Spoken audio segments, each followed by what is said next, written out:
ಶ್ರೀಗುರುಭ್ಯೋ ನಮಃ. ಹರಿಃ ಓಂ. ಶ್ರಿಯಪತ್ಯೇ ನಿತ್ಯಾ ಗಣಿತ ಗುಣಮಾಣಿಕ್ಯ ವಿಶದ ಶ್ರಿಯಪತ್ಯೇ ನಿತ್ಯಾ ಗಣಿತ ಗುಣಮಾಣಿಕ್ಯ ವಿಶದ ಪ್ರಭಾಜಾಲೋಲ್ಲಾಸೋಪಹತ ಸಕಲಾವದ್ಯ ತಮಸೇ ಜಗಜ್ಜನ್ಮಸ್ಥೇಮ ಪ್ರಲಯ ರಚನಾಶೀಲವಪುಷೇ ನಮೋ ಶೇಷಾಂನಾಯ ಸ್ಮೃತಿಹೃದಯ ದೀಪ್ತಾಯ ಹರಯೇ ನಾರಾಯಣಂ ನಿಖಿಲ ಪೂರ್ಣಗುಣೈಕದೇಹಂ ನಿರ್ದೋಷಮಾಪ್ಯತಮಮಪಿ ಅಖಿಲೈಃ ಸುವಾಕ್ಯೈಃ ಅಸ್ಯೋದ್ಭವಾದಿದಮಶೇಷ ವಿಶೇಷತೋಪಿ ವಂದ್ಯಂ ಸದಾ ಪ್ರಿಯತಮಂ ಮಮ ಸನ್ನಮಾಮಿ. ಓಂ ಓಂ ಅಥಾಥೋ ಬ್ರಹ್ಮ ಜಿಜ್ಞಾಸಾ. ಓಂ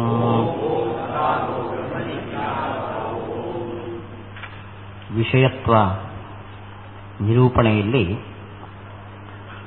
ಜ್ಞಾನಕ್ಕೆ ಯಾವುದು ವಿಷಯ ಅಂತ ಚರ್ಚೆ ನಡೀತಾ ಇತ್ತು. ಸತ್ಯವೂ ವಿಷಯ, ಅಸತ್ಯವೂ ವಿಷಯ. ಆದರೆ ಸತ್ಯದಲ್ಲಿ ವಿಷಯತ್ವ ಬೇರೆ, ಅಸತ್ಯದಲ್ಲಿರುವ ವಿಷಯತ್ವ ಬೇರೆ. ಯಾವುದರ ಜೊತೆ ಇಂದ್ರಿಯವು ಸನ್ನಿಕರ್ಷ ಪಡೆಯುತ್ತದೋ ಅಂಥದ್ದು ಸತ್ಯ ಆಗಿರಲೇಬೇಕು. ಅಸತ್ಯದ ಜೊತೆ ಇಂದ್ರಿಯದ ಸನ್ನಿಕರ್ಷ ಆಗೋದು ಸಾಧ್ಯ ಇಲ್ಲ. ಇವಂಚ ಸನ್ನಿಕರ್ಷಕ್ಕೆ ಕಾರಣವಾದದ್ದು ಜ್ಞಾನಕ್ಕೆ ವಿಷಯ. ಇನ್ನು ಉಲ್ಲೇಖ್ಯತ್ವಂ ವಿಷಯತ್ವಂ ಅಂತ ಅಂದರೆ ಯಾವ ಜ್ಞಾನ ಬಂದ ಮೇಲೆ ಯಾವುದರ ಬಗ್ಗೆ ಶಬ್ದವನ್ನು ಪ್ರಯೋಗ ಮಾಡುತ್ತೀವೋ ಅದು ವಿಷಯ. ಇಲ್ಲಿ ಆ ವಸ್ತು ಇರಬೇಕು ಅಂತೇನಿಲ್ಲ, ಇದ್ರೂ ಸರಿ ಇಲ್ಲದಿದ್ರೂ ಸರಿ. ಇಂಥ ವಿಷಯತ್ವ ಸತ್ಯ ಅಸತ್ಯ ಎರಡರಲ್ಲೂ ಇದೆ. ಉದಾಹರಣೆಗೆ ಹಗ್ಗವನ್ನು ನೋಡಿ ಹಾವಿನ ಜ್ಞಾನ ಬಂದಾಗ ಅಯಂ ಸರ್ಪ ಅಂತ ಶಬ್ದ ಪ್ರಯೋಗ ಮಾಡ್ತೀವಿ. ಸರ್ಪ ಎಂಬ ಶಬ್ದದ ಪ್ರಯೋಗಕ್ಕೆ ಕಾರಣವಾದ್ದರಿಂದ ಸರ್ಪವು ಆ ಜ್ಞಾನಕ್ಕೆ ವಿಷಯ ಆಗುತ್ತೆ. ಇದು ವಿಷಯತ್ವದ ಎರಡು ವಿಧದ ಪರಿಷ್ಕಾರ. ಮೊದಲನೇದು ಸತ್ಯದಲ್ಲಿ ಮಾತ್ರ ಇರುವಂತಹದ್ದು, ಎರಡನೇದು ಸತ್ಯ ಅಸತ್ಯ ಉಭಯ ಸಾಧಾರಣವಾದ ವಿಷಯತ್ವದ ಪರಿಷ್ಕಾರ. ಅದರ ಮಧ್ಯದಲ್ಲಿ ಬಂದಿರುವ ಕೊನೆಗೆ ನಾವು ವಿಚಾರ ಮಾಡಿದ ವಿಷಯವು ಜ್ಞಾನಕ್ಕೆ ವ್ಯಾವರ್ತಕ ಆಗಬೇಕೋ ಬೇಡೋ. ವ್ಯಾವರ್ತಕ ಅಂದರೆ ಭೇದಕ ಅಂತ. ಉದಾಹರಣೆಗೆ ನಾವಿಷ್ಟು ಜನ ಕೂತಿದ್ರು, ಒಬ್ಬರಲ್ಲಿ ಇಲ್ಲದ ಯಾವುದೋ ಒಂದು ಗುಣ ಸ್ವಭಾವಗಳು ಮತ್ತೊಬ್ಬರಲ್ಲಿ ಇರುತ್ತೆ. ಎಲ್ಲರಲ್ಲೂ ಕಾಮನ್ ನೇಚರ್ ಒಂದಿರುತ್ತೆ. ಅದಲ್ಲದೇನೆ ಅವರವರಲ್ಲಿ ಒಂದು ಪರ್ಟಿಕ್ಯುಲಾರಿಟಿ ಇರುತ್ತೆ. ಆ ಪರ್ಟಿಕ್ಯುಲಾರಿಟಿ ಏನಿದೆಯೋ ಐಡೆಂಟಿಟಿ, ಅದನ್ನು ವ್ಯಾವರ್ತಕ ಅಂತ ಕರೀತೀವಿ. ಹಾಗೆ ನಮಗೆ ಕಣ್ಣಿಂದ ಕಿವಿಯಿಂದ ಅನೇಕ ಜ್ಞಾನಗಳು ಬರ್ತವೆ. ಒಂದು ಜ್ಞಾನ ಮತ್ತೊಂದು ಜ್ಞಾನಕ್ಕಿಂತ ಭಿನ್ನ. ಈ ಜ್ಞಾನಗಳಲ್ಲಿ ಭೇದವನ್ನು ಗುರುತಿಸೋಕ್ಕೆ ಏನು ಕಾರಣ ಆಗುತ್ತೋ ಅದನ್ನು ವ್ಯಾವರ್ತಕ ಅಂತ ಕರೀತೀವಿ. ವಿಷಯವು ವ್ಯಾವರ್ತಕ ಅಂತ ಕೆಲವರ ಸಿದ್ಧಾಂತ. ಉದಾಹರಣೆಗೆ ನನಗೆ ಕಣ್ಣಿಂದಲೇ ಈ ಟೇಬಲ್ನ ಜ್ಞಾನನೂ ಬಂತು, ಪುಸ್ತಕದ ಜ್ಞಾನನೂ ಬಂತು. ಪುಸ್ತಕದ ಜ್ಞಾನ ಬೇರೆ, ಈ ಟೇಬಲ್ನ ಜ್ಞಾನ ಬೇರೆ. ಯಾಕೆಂದ್ರೆ ಪುಸ್ತಕದ ಜ್ಞಾನಕ್ಕೆ ವಿಷಯವಾದ ಪುಸ್ತಕ, ಮೇಜಿನ ಜ್ಞಾನಕ್ಕೆ ವಿಷಯವಾದ್ದು ಈ ಟೇಬಲ್. ಹೀಗೆ ವಿಷಯ ಬೇರೆ ಬೇರೆ ಆದ್ರಿಂದ ಜ್ಞಾನ ಬೇರೆ ಬೇರೆ. ಈ ರೀಸನ್ ಅನ್ನು ಕೊಡೋರನ್ನ ವಿಷಯವು ಜ್ಞಾನಕ್ಕೆ ವ್ಯಾವರ್ತಕ ಅಂತ ಕರೀತಾರೆ. ಒಂದು ಜ್ಞಾನದಿಂದ ಇನ್ನೊಂದು ಜ್ಞಾನಕ್ಕೆ ವ್ಯಾವೃತ್ತಿ ಭೇದವನ್ನು ತಿಳಿಯೋದಕ್ಕೆ ಕಾರಣವಾದದ್ದು ವಿಷಯ ಅಂತ ಅವರ ವಾದ. ಹೀಗೆ ಒಪ್ಪಿಕೊಂಡ್ರೆ ತೊಂದರೆ ಇದೆ. ನನಗೆ ಹಗ್ಗವನ್ನು ನೋಡಿ ಹಾವು ಅಂತ ಜ್ಞಾನ ಬಂತು, ಶುಕ್ತಿಯನ್ನು ನೋಡಿ ರಜತ ಅಂತ ಜ್ಞಾನ ಬಂತು. ರಜತ ಜ್ಞಾನ ಬೇರೆ, ಅಯಂ ಸರ್ಪ ಅನ್ನೋ ಜ್ಞಾನ ಬೇರೆ. ಯಾಕೆ? ಇದಕ್ಕೆ ವ್ಯಾವರ್ತಕವಾದ್ದು ಸರ್ಪ ರಜತ ಅಂತ ಇಟ್ಕೊಂಡ್ರೆ ಇಲ್ವೇ ಇಲ್ವಲ್ಲ, ಅದು ವ್ಯಾವರ್ತಕ ಆಗೋದು ಹೇಗೆ? ವ್ಯಾವರ್ತಕ ಆಗಬೇಕಾದ್ರೆ ಅದು ಇರಬೇಕು. ಜ್ಞಾನಕ್ಕೆ ಅಸತ್ಯವು ನಿರೂಪಕ ಆಗುತ್ತೆ ಹೊರತು ವ್ಯಾವರ್ತಕ ಆಗೋಕೆ ಸಾಧ್ಯ ಇಲ್ಲ. ಅಂದ್ರೆ ವ್ಯಾವರ್ತಕ ಆಗೋದು ಹೇಗೆ ಅನ್ನೋ ಪ್ರಶ್ನೆ ಬಂತು. ಅದಕ್ಕೆ ಟೀಕಾಕೃತ್ಪಾದರು ಆಚಾರ್ಯರು ಇದನ್ನ ಹೇಳ್ತಾರೆ, ಜ್ಞಾನಕ್ಕೆ ವಿಷಯವು ವ್ಯಾವರ್ತಕ ಅಲ್ಲ. ಜ್ಞಾನವು ಸ್ವಸಾಮಗ್ರಿಯಧೀನವಾಗಿ ವ್ಯಾವೃತ್ತಿಯನ್ನ ಪಡೆಯುತ್ತದೆ. ಅಂದರೆ ಜ್ಞಾನಕ್ಕೆ ವ್ಯಾವರ್ತಕ ಜ್ಞಾನಜನಕ ಸಾಮಗ್ರಿ. ನಾನು ನಿಮಗೆ ಉದಾಹರಣೆ ಕೊಟ್ಟೆ. ಇಬ್ಬರು ವ್ಯಕ್ತಿಗಳು ಒಂದೇ ರೀತಿ ಇದ್ದಾರೆ, ಅವರಲ್ಲಿ ಯಾವ ವ್ಯತ್ಯಾಸವೂ ನಮಗೆ ದೇಹದಲ್ಲಿ ಕಾಣಿಸಲ್ಲ. ಹೈಟು, ವೆಯ್ಟು, ಬಣ್ಣ ಎಲ್ಲ ಒಂದೇ ರೀತಿ ಇದೆ. ಆದರೆ ಅವರಿಬ್ಬರು ಬೇರೆ. ಯಾಕೆಂದ್ರೆ ಒಬ್ಬನ ತಂದೆ ರಾಮ, ಒಬ್ಬನ ತಂದೆ ಕೃಷ್ಣ. ತಂದೆ ಬೇರೆ ಆದ್ರಿಂದ ಅವರು ಬೇರೆ ಬೇರೆ. ಹಾಗೆ ಪುಸ್ತಕದ ಜ್ಞಾನನೂ ನನಗೆ ಬಂತು, ಮೇಜಿನ ಜ್ಞಾನನೂ ಬಂತು. ಇವೆರಡು ಬೇರೆ ಯಾಕೆ ಅಂದ್ರೆ ಪುಸ್ತಕದ ಜ್ಞಾನ ಬರಲಿಕ್ಕೆ ಕಾರಣ ಪುಸ್ತಕಕ್ಕೂ ಇದಕ್ಕೂ ಸನ್ನಿಕರ್ಷ, ಮೇಜಿನ ಜ್ಞಾನಕ್ಕೆ ಬರಲಿಕ್ಕೆ ಕಾರಣ ಮೇಜಿಗೂ ಇದಕ್ಕೂ ಸನ್ನಿಕರ್ಷ. ಜನಕ ಜ್ಞಾನಕ್ಕೆ ಕಾರಣವಾದ್ದು ಬೇರೆ ಬೇರೆ ಆದ್ರಿಂದ ಜ್ಞಾನಗಳು ಬೇರೆ. ಹೀಗೆ ವಿಷಯವು ಜ್ಞಾನಕ್ಕೆ ವ್ಯಾವರ್ತಕ ಅಲ್ಲ. ಜ್ಞಾನವು ಸ್ವಹೇತು ಸಾಮರ್ಥ್ಯ, ತನಗೆ ಕಾರಣಗಳಿಂದಾಗಿ ತಾನು ಬೇರೆ ಬೇರೆ ಅಂತ ಅನಿಸಿಕೊಳ್ಳುತ್ತದೆ ಹೊರತು ವಿಷಯಕ್ಕೆ ವ್ಯಾವರ್ತಕತ್ವ ಇಲ್ಲ. ಇದು ಟೀಕಾಕೃತ್ಪಾದರು ಇಲ್ಲಿ ಮಾಡಿರುವ ಸಿದ್ಧಾಂತ. ಇಲ್ಲಿಗೆ ನಾವು ಬೆಳಿಗ್ಗೆ ತಿಳಿಸಿದ್ದೇವೆ. ಇನ್ನು ಇಲ್ಲಿ ಪ್ರಸ್ತುತವಾದದ್ದು ಜ್ಞಾನಕ್ಕೆ ವಿಷಯ ಆಗಬೇಕಾದ್ರೆ ಅದು ಜನಕ ಆಗಬೇಕು ಅಂತ. ಜನಕ ಅಂದ್ರೆ ಕಾರಣ. ಪುಸ್ತಕನೇ ಇಲ್ಲದಿದ್ದರೆ ನನಗೆ ಪುಸ್ತಕದ ಜ್ಞಾನ ಬರೋದು ಹೇಗೆ? ಪುಸ್ತಕದ ಜ್ಞಾನ ಬರಬೇಕಾದ್ರೆ ಪುಸ್ತಕ ಇರಬೇಕು. ಅಂದ್ರೆ ಪುಸ್ತಕದ ಜ್ಞಾನಕ್ಕೆ ಪುಸ್ತಕವು ಕಾರಣ. ಸರಿನೋ ತಪ್ಪೋ? ವಿಷಯವು ಜ್ಞಾನಕ್ಕೆ ಜನಕ. ಈ ವಾದ ನೈಯಾಯಿಕರು, ಉಳಿದ ಸಿದ್ಧಾಂತಿಗಳು ಹೇಳ್ತಾರೆ. ನಾವು ಒಪ್ಪಲ್ಲ ಇದನ್ನು. ವಿಷಯವು ಜ್ಞಾನಕ್ಕೆ ಕಾರಣ ಅನ್ನೋದು ನಮ್ಮ ಸಿದ್ಧಾಂತ ಅಲ್ಲ. ಅದು ಇಲ್ಲಿ ಬಂದಿರೋ ಪ್ರಶ್ನೆ. ಜ್ಞಾನಕ್ಕೆ ವಿಷಯವು ಜನಕ ಅಲ್ಲ. ಜನಕ ಅಂತ ಒಪ್ಪಿದ್ರೆ ನಮ್ಗೆ ತೊಂದರೆ ಇದೆ. ಉದಾಹರಣೆಗೆ ಹಗ್ಗವನ್ನು ನೋಡಿ ಅಯಂ ಸರ್ಪ ಅಂತ ಭ್ರಮ ಬಂದ್ರೆ ಈ ಜ್ಞಾನಕ್ಕೆ ವಿಷಯ ಸರ್ಪ ಅಂತ ನಾವು ಹೇಳಿದ್ದೇವೆ. ವಿಷಯವು ಜನಕ ಆದರೆ ಸರ್ಪವು ಜ್ಞಾನಕ್ಕೆ ಜನಕ. ಸರ್ಪ ಇದೆಯಾ? ಇಲ್ಲ. ಅಂದ್ರೆ ವಿಷಯವು ಜನಕ ಅನ್ನೋ ಸಿದ್ಧಾಂತ ಒಪ್ಪಿದ್ರೆ ನಮ್ಮ ಭ್ರಾಂತಿಯ ಸಿದ್ಧಾಂತವೇ ಕೊಲ್ಯಾಪ್ಸ್, ಬಿದ್ದೋಯ್ತು. ಅಂದ್ರೆ ವಿಷಯವು ಜ್ಞಾನಕ್ಕೆ ಜನಕ ಅಲ್ಲ. ಅದರ ಬಗ್ಗೆ ಚರ್ಚೆ ಮುಂದುವರಿಸ್ತಾರೆ ಟೀಕಾಕೃತ್ಪಾದರು.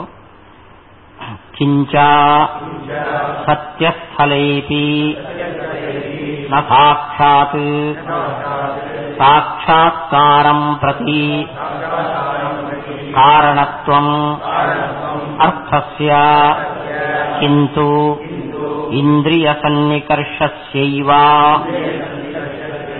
ತಚ ಯತ್ರ ಅಸತಾ ನೋಪಪದ್ಯತೆ ತತ್ರ ಅರ್ಥಸತ್ತಾಂ ಅಪೇಕ್ಷತೆ ಇತಿ ಪಾರಂಪರ್ಯೇಣೈವ ಅರ್ಥಸ್ಯ ಕಾರಣತ್ವಂ. ಜ್ಞಾನಕ್ಕೆ ಅರ್ಥವು ಜನಕ ಹೌದೋ ಅಲ್ವೋ? ನಾವು ಹೌದು ಅಂತೀವಿ. ಯಾಕೆಂದ್ರೆ ಜ್ಞಾನ ಅಂದ್ರೆ ನಮಗೆ ಇಂದ್ರಿಯದಿಂದ ಬರುವ ಜ್ಞಾನದ ಲೆಕ್ಕಾಚಾರದಲ್ಲಿ ಮಾತ್ರ ಇದ್ದೀವಿ. ಜ್ಞಾನ ಅಂದ್ರೆ ಎಲ್ಲ ಜ್ಞಾನನೂ ಬಂತು. ಅಂದ್ರೆ ಪರೋಕ್ಷ ಜ್ಞಾನ, ಅಪರೋಕ್ಷ ಜ್ಞಾನ ಎಲ್ಲವೂ ಬಂತು. ಸೊ ಜ್ಞಾನಕ್ಕೆ ವಿಷಯವು ಕಾರಣ ಅಂತ ಹೇಳ್ಬೋದಾ?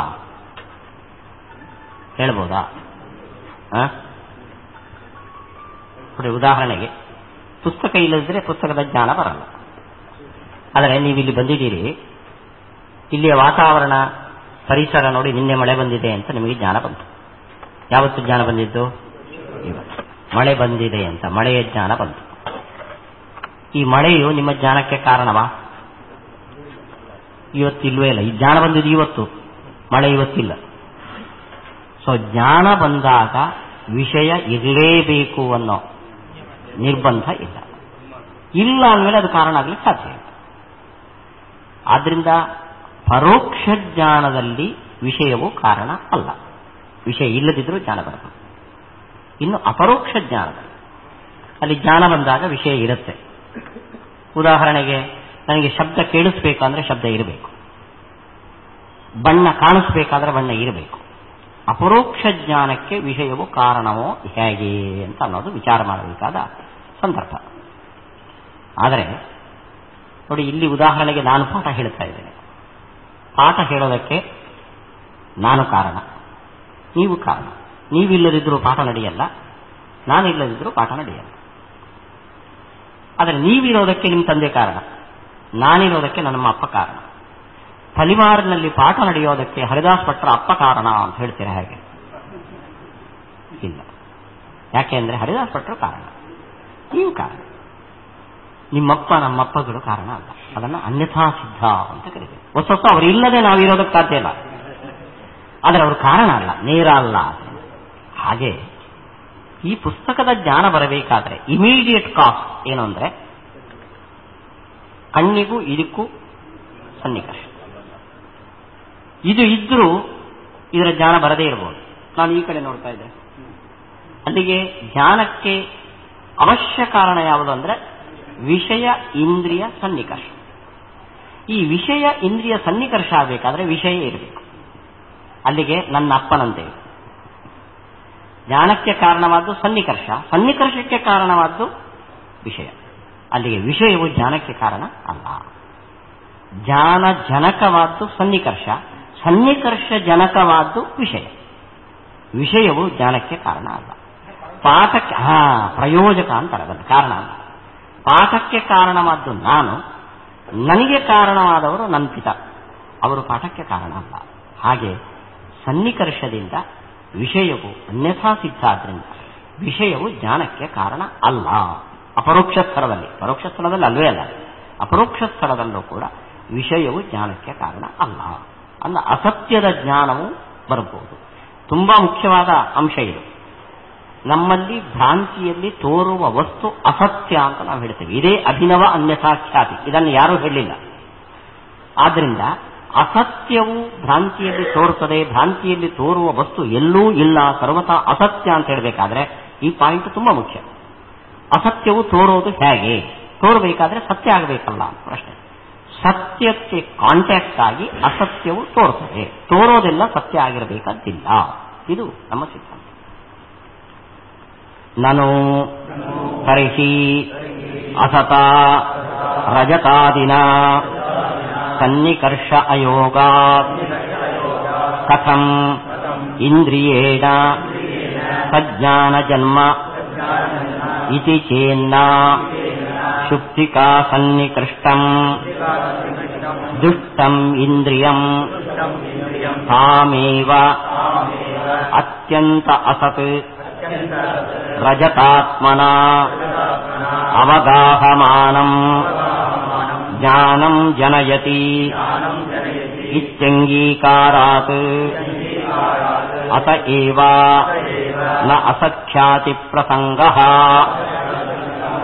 ಯಾವತ್ ಖಲು ವಿಗೀತೆ ಪ್ರತ್ಯಯೇ ಭಾಸತೆ ತಸ್ಯ ಸರ್ವಸ್ಯ ಅಸತ್ವೇ ಅಸಖ್ಯಾತಿ ಸ್ಯಾತ್ ನ ಚೈವಂ ಇತ್ಯುಕ್ತಂ. ಇವಾಗ ಇದರಿಂದ ನಮ್ಮ ಪ್ರಾಬ್ಲಮ್ ಸಾಲ್ವ್ ಆಗಿಲ್ಲ, ಮತ್ತೆ ಸಮಸ್ಯೆ ಬಂತು. ನೋಡಿ, ಜ್ಞಾನ ಹುಟ್ಟಬೇಕಾದ್ರೆ ಏನು ಬೇಕು ಅಂತ ಹೇಳಿದ್ದು ನಾವು? ಸನ್ನಿಕರ್ಷ ಬೇಕು. ಸನ್ನಿಕರ್ಷ ಬೇಕು ಅಂದ್ರೆ ಏನು ಬೇಕು? ಹಾಗಾದ್ರೆ ಜ್ಞಾನ ಬರಬೇಕಾದ್ರೆ ವಿಷಯ ಬೇಕೋ ಬೇಡವೋ? ಜ್ಞಾನ ಅಂದ್ರೆ ಪ್ರತ್ಯಕ್ಷ. ಪ್ರತ್ಯಕ್ಷ ಬರಬೇಕಾದ್ರೆ ವಿಷಯ ಬೇಕೋ ಬೇಡವೋ? ನಾನು ಕಾರಣಗಿಲ್ಲ ಮಾತಾಡಲಿಲ್ಲ. ವಿಷಯ ಬೇಕೋ ಬೇಡವೋ? ಬೇಕು. ಹಾಗಾದ್ರೆ ಇದಂ ರಜತಂ ಅನ್ನೋ ಜ್ಞಾನದಲ್ಲಿ ವಿಷಯ ಯಾವುದು? ರಜತ. ಅದು ಇರಬೇಕೋ ಬೇಡವೋ? ಯಾಕೆ ಬೇಕು? ಅದು ಇದ್ರೆ ಅದರ ಜೊತೆ ಸನ್ನಿಕರ್ಷ, ಸನ್ನಿಕರ್ಷ ಇದ್ರೆ ಜ್ಞಾನ. ರಜತ ಇಲ್ಲ ನಿಮ್ಮಲ್ಲಿ, ಅಸತ್ಯ ಅಂತೀರಿ. ಇಲ್ಲ, ಅದರಿಂದ ಇಂದ್ರಿಯದ ಸನ್ನಿಕರ್ಷ ಇಲ್ಲ. ಸನ್ನಿಕರ್ಷ ಇಲ್ಲ ಅಂದ್ರೆ ರಜತದ ಪ್ರತ್ಯಕ್ಷ ಬರೋದೇ ಹಾಗೆ. ನೀವು ಹೇಳಿದ್ದೆ ನಿಮಗೆ ತಿರುವು ಮಂತ್ರ ಆಯ್ತು. ಪ್ರಶ್ನೆ ಬಂದರೆ ಅದಕ್ಕೆ ಉತ್ತರ ಕೊಟ್ಟಿದ್ದೀವಿ ನಾವು. ಸನ್ನಿಕರ್ಷ ಯಾವುದ್ರ ಜೊತೆ ಆಗೋದು?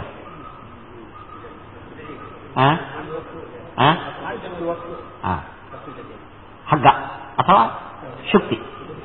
ಶುಕ್ತಿಯ ಜೊತೆ ಸನ್ನಿಕರ್ಷ ಆಗಿ ಇದಂ ರಜತಂ ಅಂತ ಜ್ಞಾನ ಹುಡ್ತದೆ. ಅಲ್ಲಿಗೆ ನಮ್ಮ ಕಂಡೀಷನ್ ಏನು ಅಂದರೆ, ಪ್ರತ್ಯಕ್ಷ ಹುಟ್ಟಬೇಕಾದ್ರೆ ಸನ್ನಿಕರ್ಷ ಬೇಕು ಹೊರತು ಯಾವುದರ ಪ್ರತ್ಯಕ್ಷ ಹುಟ್ಟುತ್ತೋ ಅದರ ಜೊತೆನೇ ಸನ್ನಿಕರ್ಷ ಬೇಕು ಅಲ್ಲ. ಹಾಗಾದರೆ ಇದಂ ರಜತಂ ಅನ್ನೋ ಪ್ರತ್ಯಕ್ಷ ಸನ್ನಿಕರ್ಷದಿಂದ ಹುಟ್ಟಿದ್ದು ಹೌದೋ ಅಲ್ವೋ? ಹೌದು. ಯಾವುದರ ಜೊತೆ ಸನ್ನಿಕರ್ಷ? ಶುಕ್ತಿಯ ಜೊತೆ ಸನ್ನಿಕರ್ಷ. ಹಾಗಾದರೆ ಶುಕ್ತಿಯ ಜೊತೆ ಸನ್ನಿಕರ್ಷ ಹುಟ್ಟಿದ್ದು ರಜತ ಜ್ಞಾನ, ಪುಸ್ತಕದ ಜೊತೆ ಸನ್ನಿಕರ್ಷ ಹುಟ್ಟಿದ್ದು ನೀರಿನ ಜ್ಞಾನ. ಆಗತ್ತಾ?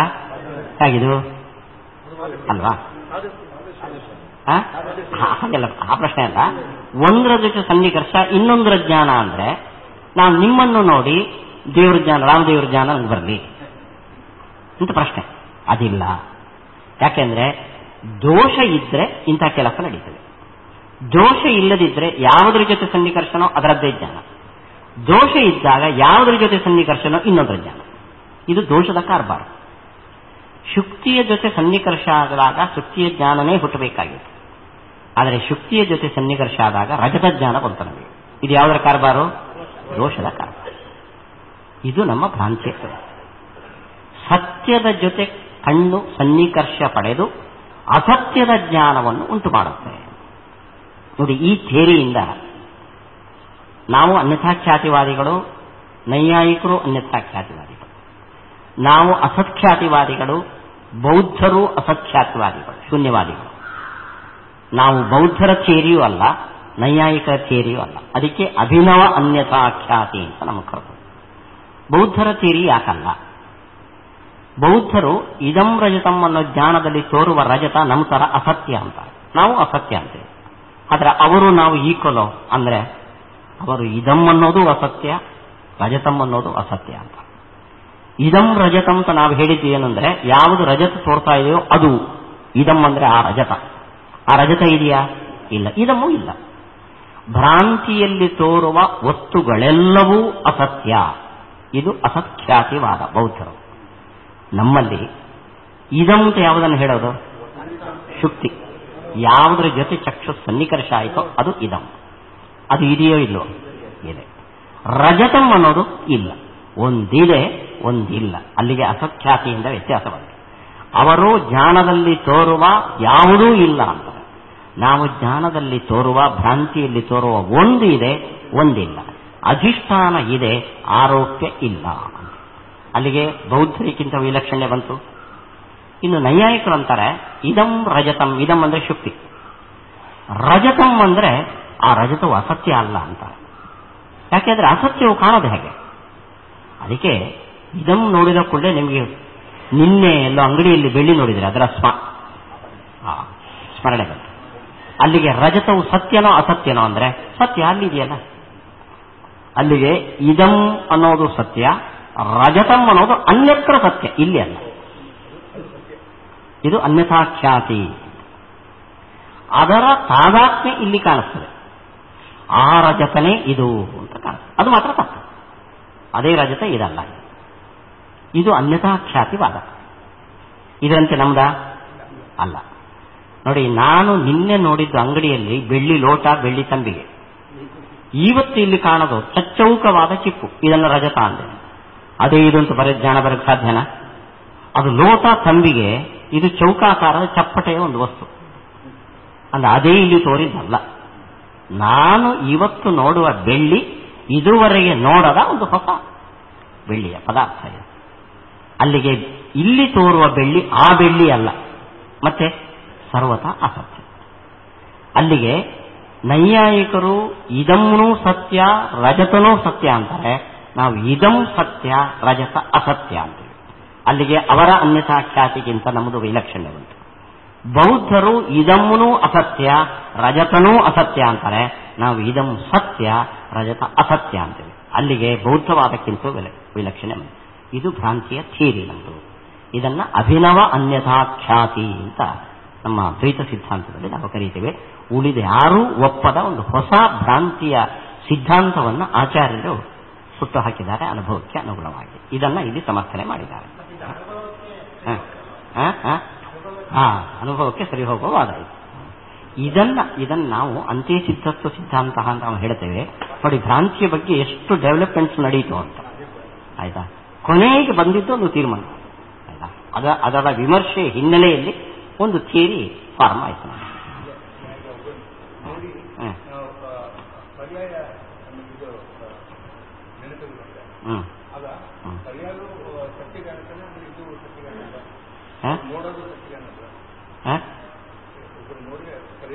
ಜ್ಞಾಪಕ ಬರುತ್ತೆ. ಹೌದು ಹೌದು, ಅದು ಸರಿ, ಅದು ಸರಿ, ಅದು ಸತ್ಯ. ಇಲ್ಲಿ ಸ್ಮರಣೆ, ಇಲ್ಲಿ ಭ್ರಾಂತಿ ಅಲ್ಲ. ನಾವಿಲ್ಲಿ ಹೇಳ್ತಿರೋದು ಭ್ರಾಂತಿಯ ಬಗ್ಗೆ. ನಿಮ್ಮ ಒಬ್ಬ ವ್ಯಕ್ತಿಯನ್ನು ನೋಡಿದ ಕೂಡಲೇ ನಮ್ಮ ಪ್ರಿಯಾದ ಜ್ಞಾನ ಬರುತ್ತೆ. ಒಬ್ಬ ವ್ಯಕ್ತಿಯನ್ನು ನೋಡಿದ ಕೂಡಲೇ ಕಳ್ತನದ ಜ್ಞಾನ ಬರುತ್ತೆ. ಒಬ್ಬ ವ್ಯಕ್ತಿಯನ್ನು ನೋಡಿದ ಕೂಡಲೇ ಔದಾರ್ಯದ ಜ್ಞಾನ ಬರುತ್ತೆ. ಇವೆಲ್ಲ ಒಂದು ಏಕ ಸಂಬಂಧಿ ಜ್ಞಾನ, ಅಪರ ಸಂಬಂಧಿ ಸ್ಮಾರಕ. ಡ್ರೈವರ್ ಅನ್ನು ನೋಡಿದ ಕೂಡಲೇ ಕಾರಣ ಜ್ಞಾಪಕ ಬರುತ್ತೆ ನೋಡಿ. ಹಾಗೆ ಅವು ಎರಡಕ್ಕೂ ಏನೋ ಒಂದು ರಿಲೇಶನ್ಶಿಪ್ ಇರುತ್ತೆ. ಒಂದನ್ನು ನೋಡಿದ್ರೆ ಇನ್ನೊಂದು ಸ್ಮರಣೆ ಬರುತ್ತೆ. ಅದೆಲ್ಲ ಭ್ರಾಂತಿ ಅಲ್ಲ. ಸತ್ಯವನ್ನು ನೋಡಿ ಅಸತ್ಯದ ಜ್ಞಾನ ಬಂದರೆ ಇಲ್ಲಿ ಸ್ಮರಣೆ ಅಲ್ಲ. ಇದು ಅಸತ್ಯದ ಜ್ಞಾನ ಬಂದರೆ ಅದು ಭ್ರಾಂತಿ. ಅಲ್ಲಿ ಆ ಥಿಯರಿಯನ್ನು ನಾವು ವಿಮರ್ಶೆ ಮಾಡ್ತೀವಿ. ಸೊ ಇಲ್ಲಿ ಇದಂ ರಜತಂ ಏನು ಜ್ಞಾನ ಬರ್ತದೋ ಆ ರಜತಂ ಅನ್ನೋದು ಸ್ಮರಣೆ ಅಲ್ಲ, ಅದು ಅಸತ್ಯ. ಇದು ಅನುಭವ ಅಂತಂತೀವಿ ನಾವು. ಇದನ್ನ ರಿಕಲೆಕ್ಷನ್ ಅಂತ ಹೇಳಲ್ಲ ನಾವು. ಸ್ಮರಣೆ ಅಲ್ಲ ಇದು. ಇದಂ ರಜತಂ ಅನ್ನೋದು ಅನುಭವ. ಇದು ಕಣ್ಣಿಂದ ಬಂದ ಜ್ಞಾನ. ಇದು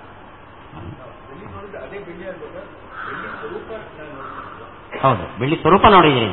ಅದೇ ಬೆಳ್ಳಿ ಅಲ್ಲ, ಇದೊಂದು ಬೆಳ್ಳಿ. ಇದೊಂದು ಬೆಳ್ಳಿ ಅಂದ್ರೆ ಈ ಬೆಳ್ಳಿ ಸರ್ವಥಾ ಇಲ್ಲ. ಈ ಬೆಳ್ಳಿ ನೀವು ಇಲ್ಲಿ ಕಂಡ ಬೆಳ್ಳಿ ಎಲ್ಲಾದ್ರೂ ಇದೆಯಾ? ಇಲ್ಲ. ಸತ್ಯ. ಬೆಳ್ಳಿ ತರ ಅನ್ನಲ್ಲ. ಬೆಳ್ಳಿ ತರಾದ ತಗೊಳಕ್ ಹೋಗಲ್ಲ, ಬೆಳ್ಳಿನೇ ಅಂತೀವಿ ನಾವು. ಬೆಳ್ಳಿಯ ನೋಡಿ, ಜ್ಞಾನ ಅನ್ಬಾರ್ದು, ಸಂಸ್ಕಾರ. ಬೆಳ್ಳಿಯನ್ನು ನೋಡಿದ ಸಂಸ್ಕಾರ ಇದೆ, ಬೆಳ್ಳಿಯ ಬಗ್ಗೆ ಒಂದು ಐಡಿಯಾ ಇದೆ. ಅದರಿಂದ ಇದು ಬೆಳ್ಳಿ ಅನ್ನೋ ಪ್ರತ್ಯಕ್ಷ ಬಂತು. ಸಂಸ್ಕಾರ ಬೇಕು, ಭ್ರಮೆ ಬರಬೇಕಾದ್ರೆ ಸಂಸ್ಕಾರ ಬೇಕು. ಸಂಸ್ಕಾರ ಅದರಿಂದ ಇದನ್ನು ಬೆಳ್ಳಿ ಅಂತ ತಪ್ಪಿಡುದು. ಯಚ್ಚೋಕ್ತಂ ವಿಷಯ ವ್ಯಭಿಚಾರೇ ಜ್ಞಾನಸ್ಯ ಸರ್ವತ್ರ ಅನಾಶ್ವಾಸ ಇತಿ ತತ್ ಔತ್ಸರ್ಗಿಕಂ ಜ್ಞಾನಾನಾಂ ಪ್ರಾಮಾಣ್ಯಂ ಅಪವಾದಾತ್ ವಿಪರ್ಯಯಃ ಇತಿ ವದತಾ ಆಚಾರ್ಯೇಣೈವ ಪರಿಹರಿಷ್ಯತೆ. ಸಾಕ್ಷಿ ಖಲು ಚೈತನ್ಯರೂಪಃ ನಿಯತ ಯಥಾರ್ಥಃ ಕದಾಚಿದಪಿ ಸಂಶಯ ಅನಾಸ್ಕಂದಿತಃ ಅಂತಃಕರಣವೃತ್ತೀನಾಂ ಯಾಥಾರ್ಥ್ಯಂ ಸ್ವಯಮೇವ ಗೃಹ್ಣಾತಿ ಪರೀಕ್ಷಾ ಸಹಕೃತಸ್ತು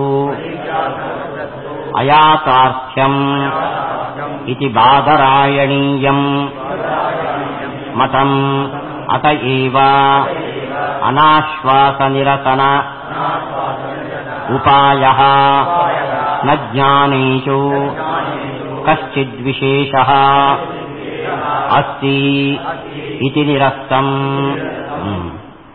ಇನ್ನು ಪ್ರಾಭಾಕರರು ಭ್ರಾಂತಿಯೇ ಇಲ್ಲ ಅನ್ನೋದಕ್ಕೆ ಒಂದು ಕಾರಣ ಹೇಳಿದ್ದಾರೆ. ನಾನು ಬೆಳಿಗ್ಗೆ ಉಲ್ಲೇಖ ಮಾಡಿದೆ. ವೇದದ ಪ್ರಾಮಾಣ್ಯ ರಕ್ಷಣೆ ಅವರ ಉದ್ದೇಶ.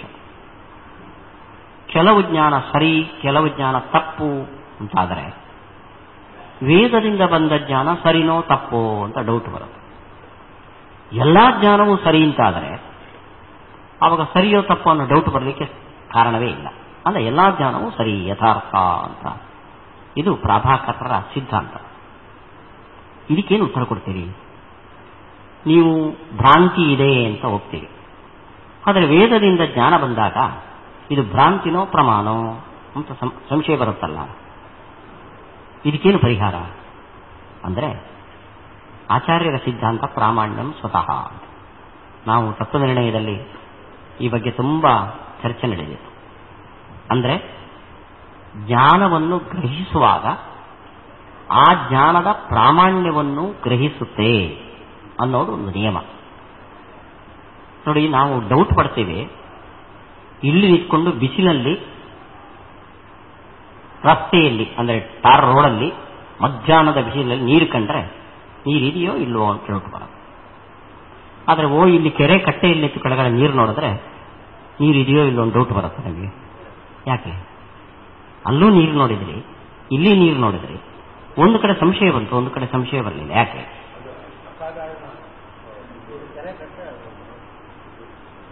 ಅಲ್ಲ ಅಂತಂದ್ರೆ ಇದಕ್ಕೆ ನಮ್ಮ ಥಿಯರಿ ಏನು ಅಂದ್ರೆ, ಜ್ಞಾನ ಬಂದಿದೆ ಅಂತ ನೀವು ಅಡ್ಮಿಟ್ ಮಾಡ್ಕೊಳ್ಳುವಾಗ ಆ ಜ್ಞಾನ ಸರಿ ಅಂತಲೇ ಅಡ್ಮಿಟ್ ಮಾಡ್ಕೊಳ್ಳೋದು. ನೋಡಿ, ಜ್ಞಾನ ಅನ್ನೋದು ನಮ್ಮಲ್ಲಿ ಅಂತಃಕರಣದ ಪರಿಣಾಮ, ಜಡ. ನಿಮಗೆ ಕಣ್ಣಿಗೆ ವಿಷಯದ ಸಂಪರ್ಕ ಆದ ಕೂಡಲೇ ನಮ್ಮ ಮನಸ್ಸು ಒಂದು ಶೇಪ್ ಪಡ್ಕೊಳ್ಳುತ್ತೆ. ದಟ್ ಈಸ್ ಕಾಲ್ಡ್ ಜ್ಞಾನ. ಮನಸ್ಸಿನ ಶೇಪೇ ಜ್ಞಾನ. ಈ ಜ್ಞಾನ ಬಂದಿದೆ ಅಂತ ಆತ್ಮ ಅಡ್ಮಿಟ್ ಮಾಡಿಕೊಳ್ಳುತ್ತೆ. ನನಗೆ ಈ ವಸ್ತುವಿನ ಜ್ಞಾನ ಬಂದಿದೆ. ಅದನ್ನು ಸಾಕ್ಷಿ ಅಂತ ನಾವು ಕರಿತೀವಿ. ಆ ಸಾಕ್ಷಿಯು ಜ್ಞಾನವನ್ನ ಬಂದಿದೆ ಅಂತ ಗುರುತಿಸುವಾಗಲೇ ಈ ಜ್ಞಾನ ಸರಿ ಅಂತ ಗುರುತಿಸುತ್ತೆ. ಅಂದರೆ ಸಾಮಾನ್ಯ ಕಂಡೀಷನ್ ಅಲ್ಲಿ. ಆದರೆ ದೂರದಲ್ಲಿ ಬಂದಾಗ ಸಾಕ್ಷಿ ಜ್ಞಾನ ಬಂದಿದೆ ಅಂತ ಹೇಳುತ್ತೆ, ಸರಿಯೋ ತಪ್ಪೋ ಅಂದರೆ ನಂಗೆ ಗೊತ್ತಿಲ್ಲ ಅನ್ನೋದು.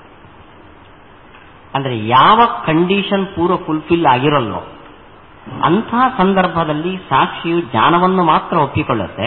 ಜ್ಞಾನವು ಸರಿಯೋ ತಪ್ಪೋ, ಪ್ರಮಾಣ ಹೌದೋ ಅಲ್ವೋ ಅನ್ನೋದನ್ನು ಗ್ರಹಿಸ. ನೋಡಿ, ಉದಾಹರಣೆಗೆ ಇಲ್ಲಿ ನೋಡಿ, ಒಂದು ವಿಷಯ ಇಂಥ ಘಟನೆ ಅಲ್ಲಿ ನಡೆದಿದೆ ಅಂತ ನಾನು ಹೇಳ್ತೇನೆ, ಯಾರೂ ಪರಿಚಯ ಇಲ್ಲದ ಒಬ್ಬ ಹೇಳ್ದ. ಅಲ್ಲಿ ನಡೆಯೋದು ನೀವು ತೀರಾ ಅಸಂಭಾವಿತ, ನೀವು ಯೋಚನೆ ಮಾಡೇ ಇರಲಿರಿ ಹೀಗಾಗಬಹುದು ಅಂತ ಒಂದು ಘಟನೆ ನಡೆಯಿತು. ಯಾರೋ ಒಬ್ಬ ಹೇಳ್ದ, ಹೌದೋ ಅಲ್ಲೋ ಏನೋ ನನಗೆ ಗೊತ್ತಿಲ್ಲ ಅಂತೇಳಿ ನಾನು ಹೇಳಿದೆ ಅಂತ ಇಟ್ಕೊಂಡೆ. ಏನಂತೀರಿ? ಹೋಗ್ತೀರಿ. ಅಂದರೆ ಇಲ್ಲಿ ನಾನು ಹೇಳಿದ್ದು, ಅವನು ಒಬ್ಬ ಮನುಷ್ಯ, ಕಣ್ಣು ಕಿವಿ ಮುಗಿದೆ, ನನಗೂ ಕಣ್ಣು ಕಿವಿ ಮುಗಿದೆ. ನಾನು ಹೇಳಿದ್ದನ್ನು ನಿಮ್ಮ ಮನಸ್ಸು ಒಪ್ತು, ಅವನು ಹೇಳಿದ್ದನ್ನು ಒಪ್ಪಲಿಲ್ಲ. ಯಾಕೆಂದ್ರೆ ಒಪ್ಪದೇ ಇರಲಿಕ್ಕೆ ಬೇಕಾದ ಯಾವ ಕಂಡೀಷನ್ಸು ನನ್ನಲ್ಲಿಲ್ಲ. ಅವನಲ್ಲಿ ಒಪ್ಪದೇ ಇರಲಿಕ್ಕೆ ಬೇಕಾದ ಕಂಡೀಷನ್ಸು ಇರಬಹುದು. ಯಾಕೆಂದ್ರೆ ಹೊಸಬ ಸುಳ್ಳು ಹೇಳ್ತಾನೆ ಏನೋ, ಮೋಸ ಮಾಡ್ಲಿಕ್ಕೆ ಹೇಳ್ತಾನೆ ಏನೋ. ಇದು ಸಾಕ್ಷಿಯ ಸ್ವಭಾವ. ಎಲ್ಲಿ ವಿರೋಧ ಕಂಡೀಷನ್ಸ್ ಇರಲ್ವೋ ಅಲ್ಲಿ ಜ್ಞಾನವನ್ನ ಅದು ಇದೆ ಅಂತ ಒಪ್ಪಿಕೊಂಡಾಗ ಆ ಜ್ಞಾನ ಸರಿ ಅಂತಲೇ ಅಡ್ಮಿಟ್ ಮಾಡಿಕೊಳ್ಳುತ್ತೆ. ಇದನ್ನ ಪ್ರಾಮಾಣ್ಯಂ ಸ್ವತಃ ಅಂತ ಹೇಳ್ತಾರೆ. ಹೀಗಾಗಿ ಕೆಲವು ಕಡೆ ಇದಂ ರಜತಂ ಅಂತ ಜ್ಞಾನ ಬಂತು, ಅದು ಸರಿಯೋ ತಪ್ಪೋ, ಅದು ತಪ್ಪಾಗಿರೋದು. ಇದಂ ಪುಸ್ತಕದ ಜ್ಞಾನ ಬಂತು, ಇದು ಸರಿಯಾಗಿತ್ತು. ಇನ್ನೊಂದು ಕಡೆ ಇನ್ನೊಂದು ಜ್ಞಾನ ಬಂದಾಗ ಇದು ಆ ಜ್ಞಾನದಂತೆ ಸುಳ್ಳೋ ಈ ಜ್ಞಾನದಂತೆ ಸರಿಯೋ ಅಂತ ಡೌಟು ಬರಲೇಬೇಕು ಅಂತ ಇಲ್ಲ. ಯಾಕೆ? ನೋಡಿ, ಉದಾಹರಣೆ, ಕೆರೆ ಕಟ್ಟೆ ಮೇಲೆ ನಿಂತ್ಕೊಂಡು ನಮಗೆ ಇದಂ ಜಲಂತೆ ಜ್ಞಾನ ಬಂತು. ಇದು ಇದಂ ರಜತಂ ಜ್ಞಾನದಂತೆ ಅಪ್ರಮಾಣನೋ ಇದಂ ಪುಸ್ತಕಂ ಜ್ಞಾನದಂತೆ ಪ್ರಮಾಣವೋ ಡೌಟ್ ಪಡ್ತೀರಾ? ನ್ಯಾಚುರಲ್ ಆಗಿ ಯಾರೂ ಪಡಲ್ಲ. ಯಾಕೆ ಅಂದ್ರೆ ಆ ಜ್ಞಾನವನ್ನ ಸಾಕ್ಷಿ ಒಪ್ಪಿಕೊಂಡ ಕೂಡಲೇ ಇದು ಸರಿ ಅಂತ ಹೇಳಿ. ಒಂದು ಜ್ಞಾನ ಸರಿಯಾಗಿದೆ, ಒಂದು ಜ್ಞಾನ ತಪ್ಪಾಗಿದೆ. ಕೈಯಲ್ಲಿ ಅಂಗೈಯಲ್ಲಿ ನಾನು ಹಣ್ಣಿಟ್ಕೊಂಡೆ, ಮಾವಿನ ಹಣ್ಣಿನ ಜ್ಞಾನ ಬಂತು. ಇದು ಆ ಜ್ಞಾನದಂತೆ ತಪ್ಪೋ ಈ ಜ್ಞಾನದಂತೆ ಸರಿಯೋ ಡೌಟ್ ಬರಲ್ಲ ಅಲ್ವಾ? ಯಾಕೆ ಅಂದ್ರೆ ಜ್ಞಾನ ಸರಿ ತಪ್ಪಾಗಿದ್ರು ಇದು ತಪ್ಪು ಅಂತ ಹೇಳೋದಕ್ಕೆ ಯಾವ ಕಂಡೀಷನ್ಸು ಇಲ್ಲ. ಆದ್ರಿಂದ ಈ ಜ್ಞಾನವನ್ನು ಸಾಕ್ಷಿ ಅಡ್ಮಿಟ್ ಮಾಡಿಕೊಳ್ಳುವಾಗಲೇ ಇದು ಸರಿ ಅಂತಲೇ ಮಾಡಿಕೊಳ್ಳೋದು. ಆದ್ರಿಂದ ವೇದದಿಂದ ಬಂದ ಜ್ಞಾನ ಅದರಂತೆ ತಪ್ಪೋ ಇದರಂತೆ ಸರಿಯೋ ಅಂತ ಡೌಟ್ ಬರ್ಲಿಕ್ಕೆ ಕಾರಣ ಇಲ್ಲ. ಯಾಕಂದ್ರೆ ಅದು ವೇದ, ಯಾರೂ ರಚಿಸಿದ ಕೃತಿಯಲ್ಲ. ಅಂದ್ರೆ ವೇದ ಪ್ರಾಮಾಣ್ಯಕ್ಕೆ ಹೆದರಿ ಅನುಭವ ಸಿದ್ಧವಾದ ಭ್ರಾಂತಿಯನ್ನ ಇಲ್ಲ ಅಂತ ಹೇಳುವ ಅನಿವಾರ್ಯತೆ ಇಲ್ಲ. ಇದು ಪ್ರಾಭಾಕರರಿಗೆ ನಾವು ಕೊಟ್ಟ ಉತ್ತರ. ಇಲ್ಲಿ ಆಚಾರ್ಯರ ಮಾತನ್ನ ಉಲ್ಲೇಖ ಮಾಡಿದ್ದಾರೆ ಟೀಕಾಕೃತ್ಪಾದರು. ಔತ್ಸರ್ಗಿಕಂ ಜ್ಞಾನಾನಾಂ ಪ್ರಾಮಾಣ್ಯಂ ಅಪವಾದಾದ್ ವಿಪರ್ಯಯ ಅಂತ ಇದು ಆಚಾರ್ಯರು ಹೇಳಿದ ಮಾತು. ಬಾದರಾಯಣೀಯಂ ಮತಂ ಅಂತಾರೆ. ಇದು ವೇದವ್ಯಾಸರ ಸಿದ್ಧಾಂತ. ಏನು ವೇದವ್ಯಾಸರ ಸಿದ್ಧಾಂತ? ಜ್ಞಾನವನ್ನ ಗ್ರಹಿಸೋದು ಸಾಕ್ಷಿ. ಆ ಸಾಕ್ಷಿ ನಿಯತ ಯಥಾರ್ಥ. ಸಾಕ್ಷಿ ಏನು ಹೇಳುತ್ತೋ ಅದು ಯಾವತ್ತೂ ಇಲ್ಲ ಅಂತ ಆಗಲ್ಲ. ಉದಾಹರಣೆಗೆ, ಸಾಕ್ಷಿ ನನಗೆ ಜ್ಞಾನ ಬಂದಿದೆ ಅಂತ ಹೇಳ್ತು ಅಂತ ಇಟ್ಕೊಂಡ್ರೆ, ಜ್ಞಾನ ಬರದೇನೆ ಜ್ಞಾನ ಬಂದಿದೆ ಅಂತ ಸುಳ್ಳಾಡುವ ಇಂದ್ರಿಯ ಸಾಕ್ಷಿ ಅಲ್ಲ. ಕಣ್ಣು ಇಲ್ಲಿ ರಜತ ಇದೆ ಅಂತ ಹೇಳ್ತು, ರಜತ ಇರಬೇಕಾದಿಲ್ಲ. ಸಾಕ್ಷಿ ಜ್ಞಾನ ಬಂದಿದೆ ಅಂತ ಹೇಳ್ತು, ಜ್ಞಾನ ಬರಲಿಲ್ಲ ಅನ್ನೋ ಕಂಡೀಷನ್ ಇಲ್ಲ. ಸಾಕ್ಷಿ ನನಗೆ ಸುಖ ಆಗ್ತಾ ಇದೆ ಅಂತ ಹೇಳ್ತು, ದುಃಖನೇ ಇತ್ತು ಸುಖ ಆಗುತ್ತೆ ಸುಳ್ಳು ಹೇಳ್ತು ಸಾಕ್ಷಿ ಇಲ್ಲ. ದುಃಖವನ್ನು ಸುಖ ಅಂತ ಅಡ್ಮಿಟ್ ಮಾಡಲ್ಲ, ಅದು ಸುಖವನ್ನು ದುಃಖ ಅಂತ ಅಡ್ಮಿಟ್ ಮಾಡಲ್ಲ. ಜ್ಞಾನವನ್ನು ಇಚ್ಛೆ ಅಂತ ತಿಳ್ಕೊಳ್ಳಲ್ಲ ಸಾಕ್ಷಿ, ಇಚ್ಛೆಯನ್ನು ಜ್ಞಾನ ಅಂತ ಅಡ್ಮಿಟ್ ಮಾಡ್ಕೊಳ್ಳಲ್ಲ. ಸಾಕ್ಷಿ ನಿಯತ ಯಥಾರ್ಥ ಅಂದ್ರೆ ಸಾಕ್ಷಿ ಅನುಭವ ಏನು ಸಿದ್ಧ ಆಯಿತೋ ಅದು 100ಕ್ಕೆ 100 ಪಾಲು ಸತ್ಯ. ಉದಾಹರಣೆಗೆ ನಾವು ನೀರಡಿಕೆ ಆದರೆ ನೀರು ಕುಡಿತೀವಿ. ನಿಮಗೆಲ್ಲಾದರೂ ನಾನು ನಮ್ಮೂರಲ್ಲಿ ನೀರಡಿಕೆ ಆದರೆ ನೀರು ಕುಡಿತೇನೆ, ಉಡುಪಿಗೆ ಬಂದರೆ ನೀರು ಕುಡಿದ್ರೆ ನೀರಡಿಕೆ ಹೋಗುತ್ತೋ ಇಲ್ಲೋ ಡೌಟ್ ಬರ್ತೀರಾ? ಇಲ್ಲ, ಅದು ಸಾಕ್ಷಿ ಸಿದ್ಧ. ಯಾವುದೇ ಊರಿಗೆ ಹೋದರೂ ನೀರಡಿಕೆ ಆದರೆ ಇಂಥದ್ದನ್ನು ಕುಡಿದ್ರೆ ಹೋಗುತ್ತೆ ಅನ್ನೋದು ಸಾಕ್ಷಿ ಸಿದ್ಧವಾದ ವಿಷಯ. ಅಂದ ಪ್ರಭಾಕರ ಏನು ಹೇಳಿದ ಅಂದ್ರೆ, ಒಂದು ಜ್ಞಾನ ತಪ್ಪು ಒಂದು ಜ್ಞಾನ ಸರಿ ಅಂತಾದ್ರೆ ಮತ್ತೊಂದು ಜ್ಞಾನ ಬಂದಾಗ ಅಲ್ಲಿ ಡೌಟ್ ಬರುತ್ತೆ. ಅಲ್ಲ, ಆ ಡೌಟ್ ಕ್ಲಿಯರ್ ಮಾಡಲಿಕ್ಕೆ ಇನ್ನೊಂದು ಹೇಳ್ತೇವೆ ಅಂದ್ರೆ ಇನ್ನೊಂದು ಏನು ಹೇಳ್ತೀರಿ, ಮತ್ತೊಂದು ಜ್ಞಾನ ಹೇಳ್ತೀರಿ, ಅದಕ್ಕೆ ಒಂದು ಕೋಡಿದೆಯೇನೋ ನಹಿ ಶೃಂಗಮಸ್ತಿ ಅಂತ ಕೇಳಿದ. ಅಂದ್ರೆ ಎಲ್ಲಾ ಜ್ಞಾನದ ಬಗ್ಗೆ ಡೌಟ್ ಕ್ರಿಯೇಟ್ ಆಗತ್ತೆ ಅಂತ, ಎಲ್ಲಾ ಜ್ಞಾನದ ಬಗ್ಗೆ ಡೌಟ್ ಕ್ರಿಯೇಟ್ ಆಗುತ್ತೆ ಅಂತ ಹೇಳಬೇಡ. ಅಂತ ಸಾಕ್ಷಿ ಇದೆಯಲ್ಲ ಅಲ್ಲಿ ಡೌಟ್ಗೆ ಅವಕಾಶ ಇಲ್ಲ. ಅಲ್ಲಿ ಹೋದ ಮೇಲೆ ಅಲ್ಲಿ ನೋ ಡೌಟ್. ಆದ್ರಿಂದ ಡೌಟ್ ಕ್ಲಿಯರ್ ಮಾಡಕ್ಕೆ ನಿಯತ ಯಥಾರ್ಥವಾದ ಒಂದು ಸಾಕ್ಷಿ ಇದೆ. ಇದು ಆಚಾರ್ಯರ ಕಾಂಟ್ರಿಬ್ಯೂಷನ್. ಭಾರತೀಯ ದರ್ಶನಕ್ಕೆ ಸಾಕ್ಷಿ ನಿಯತ ಯಥಾರ್ಥ ಅನ್ನೋದು ಕಾಂಟ್ರಿಬ್ಯೂಷನ್. ಅದನ್ನ ಕೆಲವು ಕಡೆ ಜ್ಞಾನ ಬರುತ್ತೆ, ಪ್ರಾಮಾಣ್ಯ ನಿಶ್ಚಯ ಆಗಲ್ಲ. ಅಲ್ಲಿ ಸಾಕ್ಷಿ ಜ್ಞಾನವನ್ನು ಮಾತ್ರ ಗ್ರಹಿಸಿದೆ ಹೊರತು ಪ್ರಾಮಾಣ್ಯವನ್ನು ಗ್ರಹಿಸಿಲ್ಲ. ಅಂದ ಸಾಕ್ಷಿ ಸಾಕ್ಷಿ ಅಂದ್ರೆ ಅದು ಏನು ಅಂದ್ರೆ, ಇದು ಅನ್ನ, ಇದನ್ನು ಉಂಡ್ರೆ ಹಸಿವು ಹೋಗುತ್ತೆ, ಇದು ನೀರು, ಇದನ್ನು ಕುಡಿದ್ರೆ ನೀರಡಿಕೆ ಹೋಗುತ್ತೆ. ಇದು ಏನು, ಈ ಅನುಭವ ಏನಿದೆ ಇದು ಸಾಕ್ಷಿ, ಇದು ಯಾವತ್ತೂ ಸುಳ್ಳಾಗಲ್ಲ. ಅನ್ನ ನಿಯತ ಯಥಾರ್ಥವಾದ ಒಂದು ಪ್ರಮಾಣವನ್ನು ಸಾಕ್ಷಿ ಅಂತ ಆಚಾರ್ಯರ ದ್ವೈತ ಸಿದ್ಧಾಂತದಲ್ಲಿ ಒಪ್ಪಿದ್ರು. ಅದು ಎಲ್ಲಾ ಜ್ಞಾನಗಳ ಪ್ರಾಮಾಣ್ಯದ ನಿರ್ಧಾರಕ್ಕೆ ಇರುವ ಒಂದು ಮಾರ್ಜಿನ್. ಅದರ ಮೇಲೆ ಡಿಸಿಷನ್ ಕೊಡೋರು ಯಾರಿಲ್ಲ, ಅದು ಸುಪ್ರೀಂ ಕೋರ್ಟ್ ಡಿಸಿಷನ್. ಹಾಗೆ ಅಂತಹ ಒಂದು ನಿಯತ ಯಥಾರ್ಥವಾದೊಂದಿದೆ. ಅಂದ ಭ್ರಾಂತಿಯನ್ನು ಒಪ್ಪಿಕೊಂಡ್ರೂ ಕೂಡ ಬಂದ ಜ್ಞಾನ ಎಲ್ಲ ಸರಿಯೋ ತಪ್ಪೋ ಅಂತ ಡೌಟ್ ಬರುವ ಅವಶ್ಯಕತೆ ಇಲ್ಲ. ಇಲ್ಲಿವರೆಗೆ ಹೋದ ಮೇಲೆ ಅದು ಸರಿ ಆಗಲೇಬೇಕು ಅಂತ ಇದು ಆಚಾರ. ಔತ್ಸರ್ಗಿಕಂ ಅಂದ್ರೆ ಉತ್ಸರ್ಗ ಅಂದ್ರೆ ಸಾಪವಾದ ನಿಯಮ. ಉದಾಹರಣೆಗೆ ಬ್ರಾಹ್ಮಣರು ಯಾರೋ ಸುಳ್ಳು ಹೇಳಲ್ಲ ಅಂತ, ಇದು ರೂಲ್ಸ್, ಇದು ಜನರಲ್ ರೂಲ್ಸ್. ಎಕ್ಸೆಪ್ಷನ್ ಉಂಟೋ ಇಲ್ಲೋ? ಅದೇ ಅದನ್ನ ಔತ್ಸರ್ಗಿಕ ಅಂತ.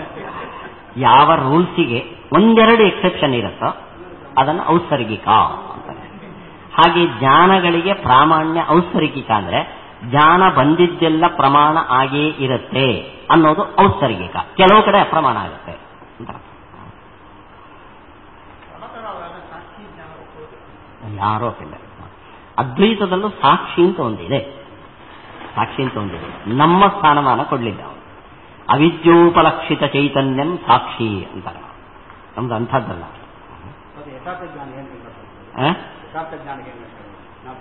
ಯಥಾರ್ಥ ಜ್ಞಾನ ಇದೆಯಾ ಅದ್ವೈತ ಸಿದ್ಧಾಂತದಲ್ಲಿ?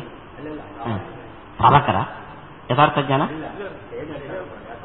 ಎಲ್ಲವೂ ಯಥಾರ್ಥ ಜ್ಞಾನನೇ. ಯಥಾರ್ಥ ಜ್ಞಾನ ಹೇಳಿದ್ನಲ್ಲ, ಎರಡು ಜ್ಞಾನ ನಾನು ಬೆಳಿಗ್ಗೆ ಹೇಳಿದ್ನಲ್ಲ, ಇದಂ ಅನ್ನೋದು ಒಂದು ಜ್ಞಾನ, ರಜತಂ ಅನ್ನೋದು ಸ್ಮರಣೆನೂ ಸರಿ, ಇದಂ ಅನ್ನೋದು ಸರಿ. ಅಯಥಾರ್ಥ ಇಲ್ಲ, ಎಲ್ಲವೂ ಯಥಾರ್ಥ. ಎಲ್ಲವೂ ಯಥಾರ್ಥ.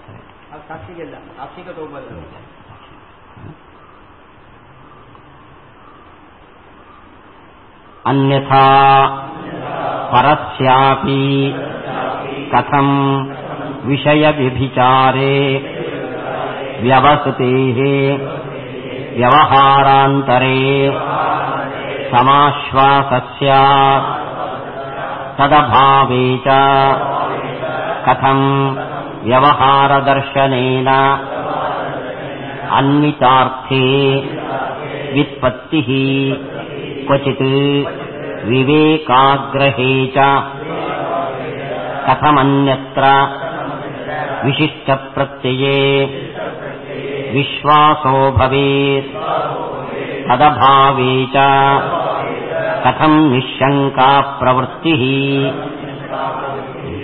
ತುಂಬಾ ಮುಖ್ಯವಾದ ಒಂದು ಅಂಶ. ಪ್ರಭಾಕರರು ಅಯಥಾರ್ಥ ಜ್ಞಾನ ಒಪ್ಪಿಕೆ ಹೆದರಿ ಎಲ್ಲಾ ಜ್ಞಾನವು ಯಥಾರ್ಥ ಅಂತ ತೀರ್ಮಾನ ಮಾಡಿದರು. ಆದರೆ ಜ್ಞಾನ ಬಂದ ಮೇಲೆ ನಾವು ಆ ವಸ್ತುವಿನ ಬಳಿಗೆ ಹೋಗೋದೋ ಅದರಿಂದ ಈ ಕಡೆ ಬರೋದೋ ಇದನ್ನೇನಂತ ಕರೀತಾರೆ? ಪ್ರವೃತ್ತಿ. ಅದು ಕೆಲವು ಕಡೆ ತಪ್ಪಾಗುತ್ತೆ ಅಂತ ಒಪ್ಪಿದ್ದಾರೆ. ಜ್ಞಾನವೂ ತಪ್ಪಲ್ಲ, ಎಲ್ಲಾ ಜ್ಞಾನವೂ ಸರಿ. ಪ್ರವೃತ್ತಿ ಕೆಲವು ಕಡೆ ತಪ್ಪು, ಕೆಲವು ಕಡೆ ಸರಿ. ಆ ಪ್ರವೃತ್ತಿಗೆ ತಪ್ಪು ಸರಿ ಅನ್ನೋದನ್ನ ಸಂವಾದಿ ವಿಸಂವಾದಿ ಅಂತ ಕರೀತಾರೆ. ಪ್ರವೃತ್ತಿನ ಆಕ್ಷನ್. ಉದಾಹರಣೆಗೆ ಇದಂ ರಜತಂ ಜ್ಞಾನ ಬಂದ ಮೇಲೆ ನಾವು ತಗೊಳಕ್ ಹೋಗ್ತೇವೆ. ಅಯಂ ವ್ಯಾಗ್ರಹ ಜ್ಞಾನ ಬಂದ ಕೂಡಲೇ ಓಡಿ ಬರ್ತೇವೆ. ಪ್ರವೃತ್ತಿ ನಿವೃತ್ತಿ. ಆಯ್ತಾ? ಕೆಲವು ಕಡೆ ಇದಂ ರಜತಂ ಜ್ಞಾನ ಬಂತು, ನಾವು ತಗೊಳಕ್ ಹೋದವು, ರಜತ ಸಿಕ್ತು. ಅದು ಸಂವಾದಿ ಪ್ರವೃತ್ತಿ, ಸಫಲ ಪ್ರವೃತ್ತಿ. ಭ್ರಾಂತಿ ಬಂದ ಮೇಲೆ ರಜತ ಅಂತ ತಗೊಳಕ್ ಹೋದವು, ಸಿಗ್ಲಿಲ್ಲ. ಇದನ್ನ ವಿಸಂವಾದಿ ಪ್ರವೃತ್ತಿ, ಅಯಥಾರ್ಥ ಪ್ರವೃತ್ತಿ ಅಂತ ನಾವು ಕರಿತೀವಿ. ಸೊ ಪ್ರವೃತ್ತಿಯಲ್ಲಿ ಸಫಲ ವಿಫಲ ಅಂತ ಎರಡಿದೆ. ಜ್ಞಾನದಲ್ಲಿ ಯಥಾರ್ಥ ಅಯಥಾರ್ಥ ಅಂತ ಎರಡಿಲ್ಲ ಅಂತ. ಸೊ ನಾವು ಜ್ಞಾನದಲ್ಲೂ ಯಥಾರ್ಥ ಅಯಥಾರ್ಥ ಅಂತ ಇದೆ, ಪ್ರವೃತ್ತಿಯಲ್ಲೂ ಯಥಾರ್ಥ ಅಯಥಾರ್ಥ ಇದೆ ಅಂತ ನಾವು ಹೇಳ್ತೇವೆ. ಅವರು ಜ್ಞಾನದಲ್ಲಿ ಮೈನಸ್ ಮಾಡಿದ್ರು, ಪ್ರವೃತ್ತಿಯಲ್ಲಿ ಒಪ್ಪಿಕೊಂಡ್ರು. ಟೀಕಾಚಾರ್ಯರು ಅದನ್ನು ಗಮನಿಸ್ತಾರೆ. ನಿಮಗೆ ಪ್ರವೃತ್ತಿಯಲ್ಲಿ ಎರಡು ವೆರೈಟೀಸ್ ಒಪ್ಪಿದ್ರೆ, ಮೀಮಾಂಸಕರ ಸಿದ್ಧಾಂತ ಏನಿದೆ ಅಂದರೆ ವ್ಯವಹಾರದಿಂದ ಶಕ್ತಿಜ್ಞಾನ ಅಂತಿದೆ. ಶಕ್ತಿಜ್ಞಾನ ಅಂದ್ರೆ ಒಂದು ಪದಕ್ಕೆ ಯಾವುದು ಅರ್ಥ ಅಂತ ನಾವು ತಿಳಿಯೋದು ವ್ಯವಹಾರದಿಂದ. ಉದಾಹರಣೆಗೆ ನೀವು ಇಲ್ಲಿ 1 ವರ್ಷ ಇದ್ರೆ ತುಳು ಕಲಿತೀವಿ. ಹಾಗೆ ತುಳು ಕಲಿಯೋಕೆ ಒಬ್ಬ ಮ್ಯಾಸ್ಟ್ರನ್ನ ಅಪಾಯಿಂಟ್ಮೆಂಟ್ ಮಾಡಲಿಲ್ಲ, ನೀವು ಕಲ್ತ್ರಿ. ವ್ಯವಹಾರ. ಒಬ್ಬ ಹೇಳ್ತಾನೆ ಅದನ್ನು ತಗೊಂಬ ಅಂತ, ತಂಬಿಗೆ ಅನ್ನೋದಕ್ಕೆ ಚೊಂಬು ಅಂತೀವಿ ನಾವು. ಚೊಂಬು ತಗೊಂಬ ಅಂತೀವಿ. ಚೊಂಬು ಅಂದ್ರೆ ಇದು. ವ್ಯವಹಾರ ಅಂದ್ರೆ ಒಬ್ಬ ಹೇಳೋದು, ಒಬ್ಬ ಮಾಡೋದು. ಕ್ರಿಯೆ ಮಾತು ಇವೆರಡನ್ನ ಜೋಡಿಸಿಕೊಂಡು ಯಾವ ಶಬ್ದಕ್ಕೆ ಏನರ್ಥ ಅಂತ ನೀವು ತಿಳಿತೀವಿ. ಇದನ್ನು ಶಕ್ತಿಗ್ರಹ ಅಂತ ಕರೀತೇವೆ. ವ್ಯವಹಾರ ಶಕ್ತಿಗ್ರಹ. ಇದನ್ನು ನಾವು ಒಪ್ಕೊಳ್ತೇವೆ. ಆಯ್ತಾ? ಒಂದು ಹಂತದಲ್ಲಿ. ಇವಾಗ ವ್ಯವಹಾರ ಕೆಲವು ಕಡೆ ಸರಿ ಇರುತ್ತೆ, ಕೆಲವು ಕಡೆ ತಪ್ಪಿರುತ್ತೆ. ಹಾಗಾದ್ರೆ ಒಬ್ಬ ಹೇಳ್ದ, ಇನ್ನೊಬ್ಬ ಮಾಡದ, ಆ ವ್ಯವಹಾರ ಸರಿಯೋ ತಪ್ಪು ಅಂತ ಡೌಟ್ ಕ್ರಿಯೇಟ್ ಆಗಬೇಕಲ್ಲ. ಯಾಕೆ ತಪ್ಪು ವ್ಯವಹಾರನೂ ಇದೆ, ಸರಿ ವ್ಯವಹಾರನೂ ಇದೆ. ಡೌಟ್ ಕ್ರಿಯೇಟ್ ಆದ್ರೆ ಈ ಶಬ್ದಕ್ಕೆ ಇದೇ ಅರ್ಥ ಅಂತ ತೀರ್ಮಾನ ಮಾಡೋದು ಹೇಗೆ? ಅಲ್ಲಿಗೆ ಜ್ಞಾನವು ಯಥಾರ್ಥ ಅಯಥಾರ್ಥ ಅಂತ ಒಪ್ಪಿದ್ರೆ ಏನು ತೊಂದರೆ ಇದೆಯೋ, ವ್ಯವಹಾರವು ಯಥಾರ್ಥ ಅಯಥಾರ್ಥ ಅಂತ ಒಪ್ಪಿದ್ರೂ ತೊಂದರೆ ಇದ್ದೇ ಇದೆ. ಎಲ್ಲ ವ್ಯವಹಾರವು ಸರಿ, ತಪ್ಪು ವ್ಯವಹಾರವೇ ಇಲ್ಲ ಅಂತ ಹೇಳ್ತೀಯೋ, ಅಲ್ಲಿ ಹೇಗೆ ವ್ಯವಸ್ಥೆ ಮಾಡ್ತೀಯೋ ಜ್ಞಾನದಲ್ಲೂ ಮಾಡು. ಒಂದು. ಎರಡನೇದು ನೋಡಿ, ಮೀಮಾಂಸಕರು ಭ್ರಾಂತಿಯನ್ನು ಒಪ್ಪಲಿಲ್ಲ. ಎಲ್ಲ ಜ್ಞಾನ ಸರಿಯಿಲ್ಲ. ಆದರೆ ಬೆಳ್ಳಿಯನ್ನು ನೋಡಿ ಇದಂ ರಜತಂ ಅಂತ ಜ್ಞಾನ ಬರೋದಕ್ಕೂ, ಚಿಪ್ಪನ್ನು ನೋಡಿ ಇದಂ ರಜತಂ ಅಂತ ಜ್ಞಾನ ಬರೋದಕ್ಕೂ ಎರಡು ಒಂದೇ ರೀತಿಯ ಜ್ಞಾನ, ಎರಡೂ ಯಥಾರ್ಥ. ಆದರೆ ಜ್ಞಾನ ಎರಡು ಒಂದೇ ರೀತಿ ಅಂತಾರ. ಒಂದೇ ರೀತಿ ಆದರೆ ಒಂದು ಕಡೆ ಬೆಳ್ಳಿ ಇದೆ, ಒಂದು ಕಡೆ ಬೆಳ್ಳಿ ಇಲ್ಲ. ಇಲ್ಲೊಂದು ವ್ಯತ್ಯಾಸವನ್ನು ಹೇಳಲೇಬೇಕಲ್ಲ. ಏನು ವ್ಯತ್ಯಾಸ ಹೇಳ್ತಾರೆ? ನಾನು ಬೆಳಿಗ್ಗೆ ಹೇಳಿದೆ, ಚಿಪ್ಪನ್ನು ನೋಡಿ ಇದಂ ರಜತಂ ಅಂತ ಜ್ಞಾನ ಬಂದಾಗ ಇದಂ ಅನ್ನೋದು ಅನುಭವ, ರಜತಂ ಅನ್ನೋದು ಸ್ಮರಣೆ. ಎರಡು ಜ್ಞಾನ. ಬೆಳ್ಳಿಯನ್ನೇ ನೋಡಿ ಬೆಳ್ಳಿ ಅಂತ ಜ್ಞಾನ ಬಂದಾಗ, ಇದಂ ರಜತಂ ಜ್ಞಾನ ಬಂದಾಗ ಎರಡೂ ಅನುಭವ. ಅಲ್ಲಿ ಎರಡಿಲ್ಲ, ಒಂದು ಅಖಂಡವಾದ ಒಂದು ಅನುಭವ. ಅಲ್ಲಿಗೆ ಜ್ಞಾನದಲ್ಲಿ ವ್ಯತ್ಯಾಸ ಬಂತ. ಭ್ರಮೆ ಬರುವ ಜಾಗದಲ್ಲಿ ಜ್ಞಾನ ಎರಡು, ಪ್ರಮಾಸ್ಥಳದಲ್ಲಿ ಜ್ಞಾನ ಒಂದು. ಒಂದು ಎರಡು ಅನ್ನೋದನ್ನ ಸಖಂಡ ಅಖಂಡ ಅಂತ ಕರೀತಾರೆ. ಭ್ರಮೆಯಲ್ಲಿ ಖಂಡ ಜ್ಞಾನ, ಪ್ರಮಾದಲ್ಲಿ ಅಖಂಡ ಜ್ಞಾನ. ನಮಗೆ ಮೂರನೇದೊಂದು ಜ್ಞಾನ ಬಂತು. ಇದು ಇದಂ ರಜತಂ ಚಿಪ್ಪನ್ನು ನೋಡಿ ಬಂದ ಜ್ಞಾನದಂತೆ ಎರಡೋ, ಅಥವಾ ಬೆಳ್ಳಿಯನ್ನೇ ನೋಡಿ ಇದಂ ರಜತಂ ಜ್ಞಾನ ಬಂದಂತೆ ಒಂದೋ ಅಂತ ಡೌಟ್ ಬರುತ್ತಾ? ಡೌಟ್ ಬಂತು ಅಂದ್ರೆ ಎರಡಾದ್ರೆ ಆ ವಸ್ತು ಅಲ್ಲಿ ಇರಲ್ಲ, ಒಂದು ಆದ್ರೆ ಆ ವಸ್ತು ಇರುತ್ತೆ. ವಿಷಯದ ಬಗ್ಗೆ ಡೌಟ್ ಬಂತ, ಅಲ್ಲಿಗೆ ಭಕ್ಷಿತೀಪಿ ಲಶುನೇ ನಶಾಂತೋ ವ್ಯಾಧಿ. ಯಾರೋ ಹೇಳಿದ್ರು ನಿಮಗೆ ತುಂಬಾ ಹೊಟ್ಟೆ ನೋವು, ಅಜೀರ್ಣ, ಗ್ಯಾಸ್ಟ್ರಿಕ್ ಇದ್ರೆ ದಿನಕ್ಕೆ 2 ಬೆಳ್ಳುಳ್ಳಿ ತಿನ್ಕೊಂಬ ಅಂತ. 1 ವರ್ಷ ಇಡೀ ತಿಂದ, ಹೊಟ್ಟೆ ನೋವು ಖಾಲಿ ಆಗಲೇ ಇಲ್ಲ. ಬೇಕಾದ್ರೆ ಬೆಳ್ಳುಳ್ಳಿ ತಿಂದು ಆಧಾರಕ್ಕಿಟ್ಟಿದ್ದೇ ಬಂತು. ಅಲ್ಲಿಗೆ ಭ್ರಾಂತಿಗೆ ಹೆದರಿ ಎಲ್ಲರೂ ಒಪ್ಪಿದಂತೆ ಭ್ರಾಂತಿಯ ಥಿಯರಿಯನ್ನ ಬಿಟ್ಟು ಎಲ್ಲವೂ ಪ್ರಮಾಣ ಅಂತ ಹೇಳಿದ್ದಷ್ಟೇ ಬಂತು ಹೊರತು ಆ ಎಲ್ಲವೂ ಪ್ರಮಾಣ ಅಂತ ಹೇಳೋದ್ರಿಂದ ಏನು ಉದ್ದೇಶ ಬರಬೇಕು, ಡೌಟ್ ಬರಬಾರದು ಅಂತ ಆ ಡೌಟ್ ಮತ್ತೆ ಬಂತೇ ಬರುತ್ತೆ. ಭ್ರಾಂತಿಗೂ ಯಥಾರ್ಥ ಜ್ಞಾನಕ್ಕೂ ಒಂದು ಸ್ವರೂಪತಃ ವೈಲಕ್ಷಣ್ಯವನ್ನು ಒಪ್ಪಿದೆ ಅಂದರೆ ಮೂರನೇ ಜ್ಞಾನ ಬಂದಾಗ ಇದು ಅದರಂತೇನೋ ಇದರಂತೇನೋ ಅಂತ ಡೌಟು ಬಂದೇ ಬರುತ್ತೆ. ಆದ್ದರಿಂದ ಭ್ರಾಂತಿಯನ್ನು ಒಪ್ಪದ ನಿನ್ನ ಥಿಯರಿ ನೀರಲ್ಲಿಟ್ಟ ಹೋಮ. ಇದು ಟೀಕಾಕೃಪಾದ ವಿಶ್ಲೇಷಣೆ. ಬಾಧಕಾಭಾವಾದಿನ ಸಮಾಶ್ವಾಸಸ್ತು ಪರೋಕ್ತರೀತ್ಯೈವ ನಿರಸ್ತಃ. ಅದಕ್ಕೆ ಅವನಂತಾನೆ, ಇನ್ನೊಂದು ಜ್ಞಾನ ಬಂದಾಗ ಇದು ಎರಡೋ ಖಂಡನೋ ಸಖಂಡನೋ ಅಂತ, ಅಖಂಡನೋ ಸಖಂಡನೋ ಅಂತ ಡೌಟ್ ಬಂದರೆ ಅದನ್ನು ಕ್ಲಿಯರ್ ಮಾಡ್ಕೊಳ್ಳೋಕ್ಕೆ ಉಪಾಯ ಇದೆ ಅಂತಾರೆ. ಒಂದು ಜ್ಞಾನ ಬಂದು ಇದಂ ರಜತಂ ಅಂತ ಜ್ಞಾನ ಬಂತು, ಹತ್ರ ಹೋದು ನೋಡುವುದು, ಆಮೇಲೆ ಏನು ಜ್ಞಾನ ಬರುತ್ತೆ? ನೇದಂ ರಜತಂ. ಇದನ್ನು ಬಾಧಕ ಅಂತ ಕರೀತಾರೆ. ಬಾಧಕ ಜ್ಞಾನ ಇದ್ರೆ ಮೊದಲು ಬಂದ ಜ್ಞಾನ ಸಖಂಡ. ಇನ್ನೊಂದು ಕಡೆ ಬೆಳ್ಳಿಯನ್ನು ನೋಡಿ ಬೆಳ್ಳಿ ಅಂತ ಜ್ಞಾನ ಬಂತು, ಹತ್ರ ಹೋದು ತಕೊಂಡು ಬೆಳ್ಳಿ ಹೋದು, ಇಲ್ಲಿ ಬಾಧ ಬರಲಿಲ್ಲ, ಇದು ಅಖಂಡ. ಇವಂಚ ಬಾಧಕ ಜ್ಞಾನ ಇದ್ರೆ ಮೊದಲು ಬಂದ ಜ್ಞಾನ ಸಖಂಡ, ಬಾಧಕ ಜ್ಞಾನ ಇಲ್ಲದೇ ಇದ್ರೆ ಮೊದಲು ಬಂದ ಜ್ಞಾನ ಅಖಂಡ ಅಂತ ತೀರ್ಮಾನ ಮಾಡ್ತೇವೆ ಅಂದ್ರೆ ಹೌದಾ?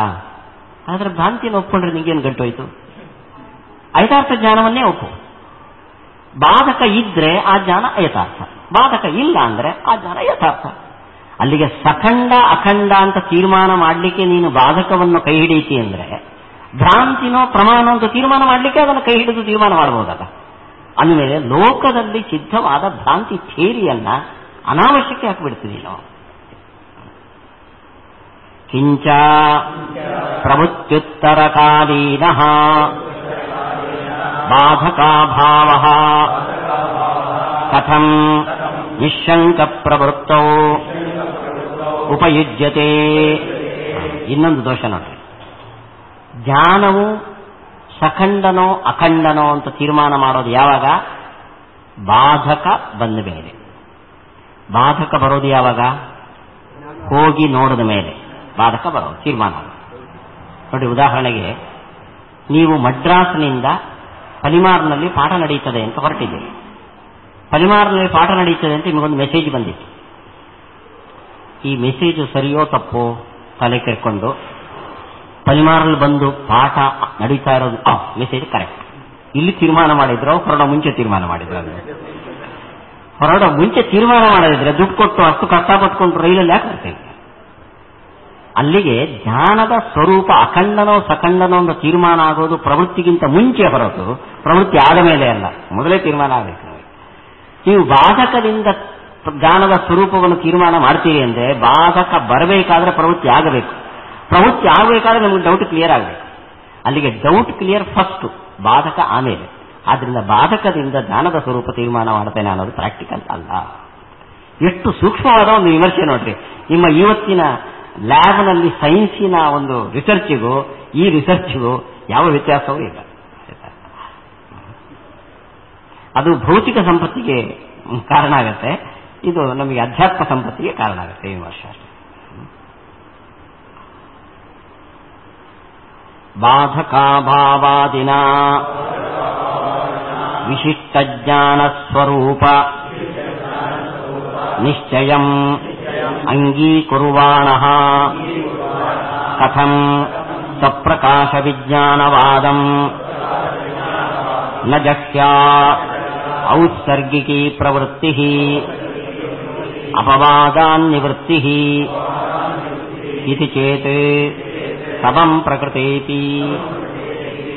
ಇನ್ನೊಂದು ಪ್ರಾಭಾಕರರ ಸಿದ್ಧಾಂತಕ್ಕೆ ಕೈ ಹಾಕ್ತಾರೆ ಟೀಕಾಕೃತ್ಪಾದ. ನೋಡ್ರಿ, ದೇಹಕ್ಕಿಂತ ಬೇರೆ ಆತ್ಮ ಇದ್ದಾನೆ ಅಂತ ನೀವು ಕ್ಲಿಯರ್ ಮಾಡ್ಕೊಳ್ಳೋದು. ನಾನು ನಡೀತಾ ಇದ್ದೇನೆ, ಒಂದು ವೇಳೆ ಆತ್ಮ ಇಲ್ಲದಿದ್ರೆ ಈ ಶರೀರ ನಡೀತಾ ಇರಲಿಲ್ಲ, ಆದ್ರಿಂದ ನಾನಂತೂ ಒಬ್ಬ ಇದ್ದೇನೆ. ಹೀಗೆ ಗೆಸ್ ಮಾಡ್ತೀರಾ ನೀವು? ನಿಮ್ಮನ್ನ ನೀವು ಇದೆ ಅಂತ ಪ್ರೂವ್ ಮಾಡೋಕ್ಕೆ ಯಾವುದೋ ಒಂದು ಅನುಮಾನವನ್ನು ಮಾಡಿ ನಿಮ್ಮನ್ನು ಪ್ರೂವ್ ಮಾಡ್ತೀರಾ? ಹೇಗೆ? ಇಲ್ಲ. ಯಾಕೆಂದ್ರೆ ನಾನಿದ್ದೇನೆ ಅನ್ನೋದು ನನಗೇ ಗೊತ್ತು. ಅಂದ್ರೆ ಆತ್ಮನ ಸ್ವರೂಪ ಡಿಸೈಡ್ ಆಗೋದು ಆತ್ಮನಿಂದಲೇ. ಅಂದ್ರೆ ಆತ್ಮ ಸ್ವಪ್ರಕಾಶ, ಆತ್ಮ ತನ್ನನ್ನು ತಾನೇ ತಿಳ್ಕೊತಾನೆ. ಅದನ್ನ ಆತ್ಮ ಇದ್ದಾನೆ ಅಂತ ಪ್ರೂವ್ ಆಗೋದು ಆತ್ಮನಿಂದಲೇ.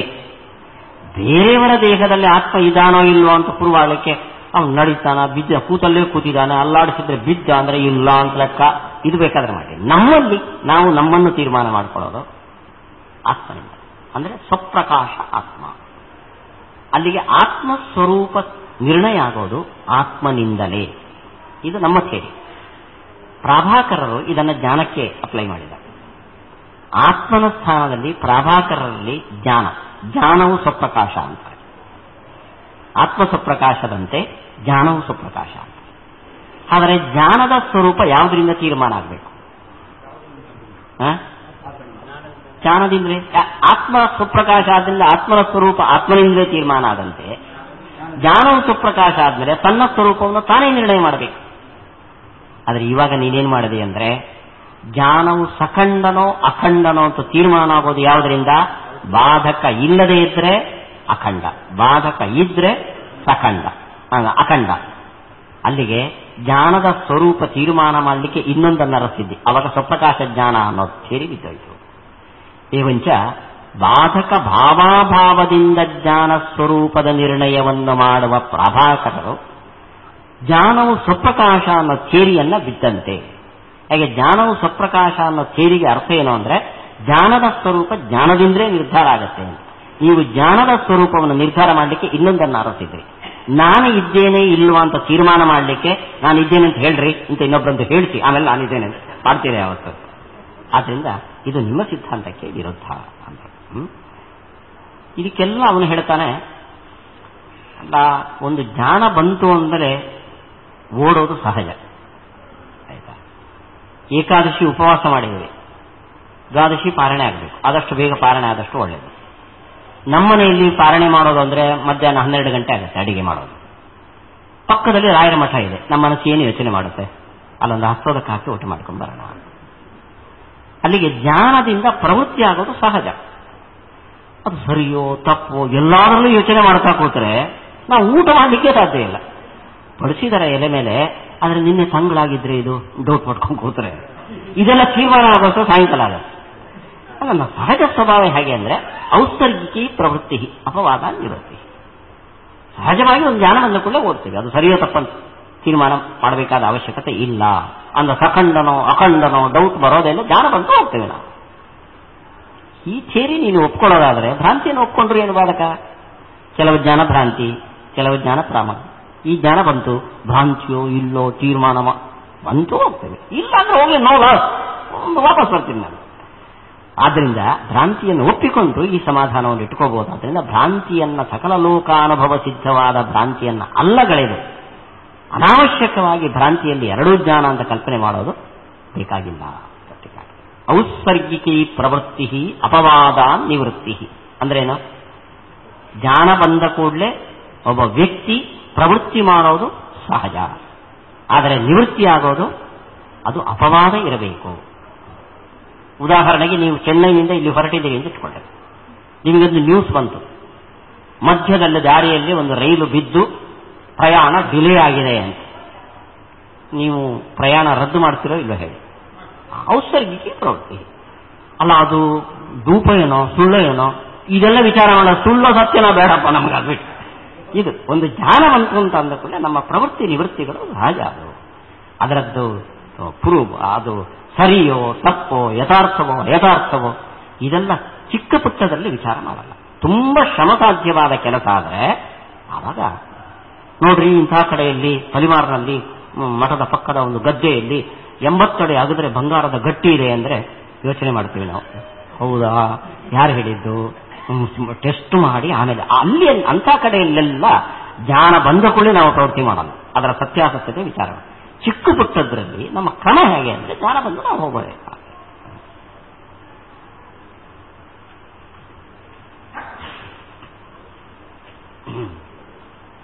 ಯದಪ್ಯುಕ್ತಂ ವಿಪರೀತ ಖ್ಯಾತಿ ಪಕ್ಷೇ ಜ್ಞಾನಂ ಆಕಾರಂ ಆಪತೇತ್ ಇತಿ ತದನುಪಪನ್ನಂ ಅತ್ಯಂತ ಅಸತ ಏವ ಆಕಾರಸ್ಯ ಸ್ಫುರಣಾಂಗೀಕಾರಾತ್ ಅನ್ಯಥಾ ವ್ಯವಕ್ರಿಯಮಾಣಸ್ಯ ಆಕಾರಸ್ಯ ಬಹಿರಭಾವಾತ್ ವ್ಯವಹಾರೋಪಿ ಸದಾಕಾರ ಪ್ರಸಜ್ಜೇತ. ಪ್ರಾಭಾಕರರ ಒಂದು ಆಕ್ಷೇಪ ಏನಿತ್ತು ಅಂದ್ರೆ, ಇದಂ ರಜತಂ ಅಂತ ಜ್ಞಾನ ಬರ್ತದೆ ಶುಕ್ತಿಯನ್ನು ನೋಡಿ. ಇಲ್ಲಿ ರಜತದ ಒಂದು ಆಕಾರ ಕಾಣಿಸ್ತದೆ. ಆಕಾರ ಅಂದ್ರೆ ಅದು ಚಪ್ಪಟೆ, ಇಷ್ಟು ದೊಡ್ಡದು ಇಷ್ಟು ದೊಡ್ಡದು ಇಷ್ಟು ದೊಡ್ಡದು ಒಂದು ಆಕಾರ ಕಾಣುತ್ತೆ. ರಜತ ಸುಳ್ಳು. ರಜತದ ಆಕಾರ ಸುಳ್ಳು ಸತ್ಯನ? ರಜತ ಸುಳ್ಳಾದ್ಮೇಲೆ ರಜತದ ಶೇಪ್ ಸತ್ಯ ಆಗತ್ತಾ? ಅಲ್ಲಿಗೆ ಆ ಶೇಪು ಅಸತ್ಯ ಆಗುತ್ತೆ. ಅಸತ್ಯ ಆದರೆ ತೋರೋದು ಹೇಗೆ? ನಮಗೆ ಚೌಕ ಕಾಣಿಸ್ತಾ ಇದೆ. ರಜತ ಇಲ್ಲ, ರಜತದ ಆಕಾರ ಸತ್ಯ ಅಂತ ಹೇಳಿಕ್ ಬರೋದಿಲ್ಲ. ಸುಳ್ಳಾದ್ರೆ ತೋರಕ್ ಸಾಧ್ಯ ಇಲ್ಲ. ಅದಕ್ಕೇನ್ ಮಾಡ್ಬೇಕಂದ್ರೆ ಅದು ಜ್ಞಾನಾಕಾರ ಅನ್ಬೇಕಾಗತ್ತೆ. ನೀವು ಜ್ಞಾನಾಕಾರ ಅಂದ್ರೆ ಬೌದ್ಧರ ಥಿಯರಿ ನೋಡಿ. ಬೌದ್ಧರದ ಒಂದು ಸಿದ್ಧಾಂತ, ಇಲ್ಲಿ ಪುಸ್ತಕ ಇಷ್ಟು ದೊಡ್ಡದು ಇದೆ ಅಂದ್ರೆ ದೊಡ್ಡದು ಅಂತ ನಿಮ್ಗೆ ಕಾಣಿಸುತ್ತೆ, ಇನ್ನೊಬ್ಬರಿಗೆ ಇದು ಇಷ್ಟೇ ಚಿಕ್ಕದು ಕಾಣಿಸ್ಬೋದು. ಒಂದು 2 ಫರ್ಲಾಂಗ್ ದೂರದಿಂದ ಇದನ್ನು ನೋಡ್ತಾನೆ, ಪುಸ್ತಕ ಇಷ್ಟೇ ದೊಡ್ಡದು ಅಂತ.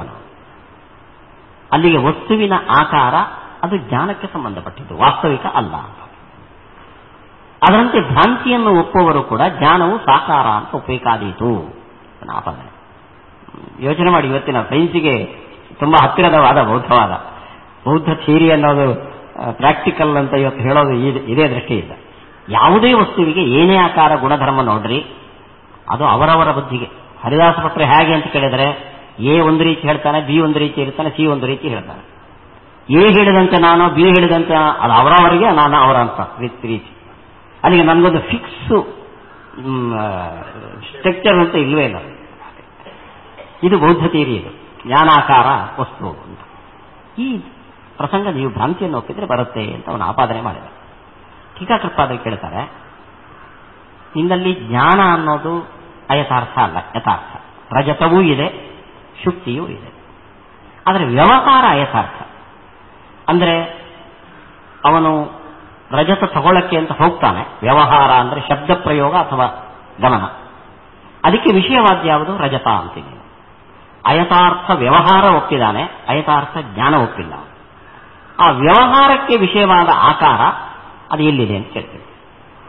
ರಜತದಲ್ಲಿದೆ, ರಜತ ಇಲ್ವಲ್ಲ, ಅದು ವ್ಯವಹಾರಾಕಾರ ಅಂತ ಒಪ್ಪಿಗೆ. ಆವಾಗ ನಮಗೆ ಸಾಕಾರ ಜ್ಞಾನವಾದ ಅಂತ ನೀನು ಆಪಾದನೆ ಮಾಡಿದರೆ, ನಿನಗೆ ಸಾಕಾರ ವ್ಯವಹಾರವಾದ ಅಂತ ನಾವು ಆಪಾದನೆ ಮಾಡಬೇಕಾಗತ್ತೆ. ಇದು ತುಂಬಾ ಸೂಕ್ಷ್ಮವಾದ ವಿಷಯ, ಇನ್ನು ನೀವು ಯೋಚನೆ ಮಾಡಿಕೊಂಡಿದ್ದಲ್ಲ. ಆದ್ರಿಂದ ಈ ಆಸಕ್ತಿ ವ್ಯವಹಾರದ ಬಗ್ಗೆ ನಿನಗೂ ಸಮಾನ. ಯಾಚೇಯಂ ಪ್ರಕ್ರಿಯಾ ರಜತಮಿದಮಿತಿ ಇತ್ಯಾದಿನಾ ಉಕ್ತ ಹಾ ಜ್ಞಾನದ್ವಿತ್ವೇ ರಜತಜ್ಞಾನಸ್ಯ ಚ ಸ್ಮೃತಿತ್ವೇ ಪ್ರಮಾಣಾಭಾವಾತ್ ಅನುಪಪನ್ನಾ ವಿಶಿಷ್ಟಜ್ಞಾನಬಾಧಕಾನಾಂ ಪರಿಹೃತತ್ವಾತ್ ಅನುಮಾನಾನಾಂಚ ದೂಷ್ಯತ್ವಾ. ಯಾಚೇಯಂ ಪ್ರಕ್ರಿಯಾ ಅಂದ್ರೆ ಅವನು ಇದಂ ರಜತಂ ಅನ್ನೋ ಜ್ಞಾನ ಯಥಾರ್ಥ ಅಂತ ಕೂಡಿಸೋಕೆ ಒಂದು ಪ್ರಕ್ರಿಯೆಯನ್ನು ಅನುಸಾರ ಮಾಡಿದ್ದಾನೆ. ಅದನ್ನು ನಾನು ಬೆಳಿಗ್ಗೆ ಹೇಳಿದೆ. ಇದಂ ಅನ್ನೋದು ಎದುರುಗಡೆ ಇರುವ ವಸ್ತುವಿನ ಅನುಭವ, ರಜತಂ ಅನ್ನೋದು ವಸ್ತುವಿನ ಸ್ಮರಣೆ. ಕಾರ್ ಚಾಲಕನನ್ನ ನೋಡ್ತೇವೆ, ಇವನು ಚಾಲಕ ಅನ್ನೋದು ಅನುಭವ. ಕಾರಿನ ಸ್ಮರಣೆ ಬರುತ್ತೆ, ಅದು ಸ್ಮರಣೆ. ಸ್ಮರಣೆ ಸರಿಯೋ ತಪ್ಪೋ?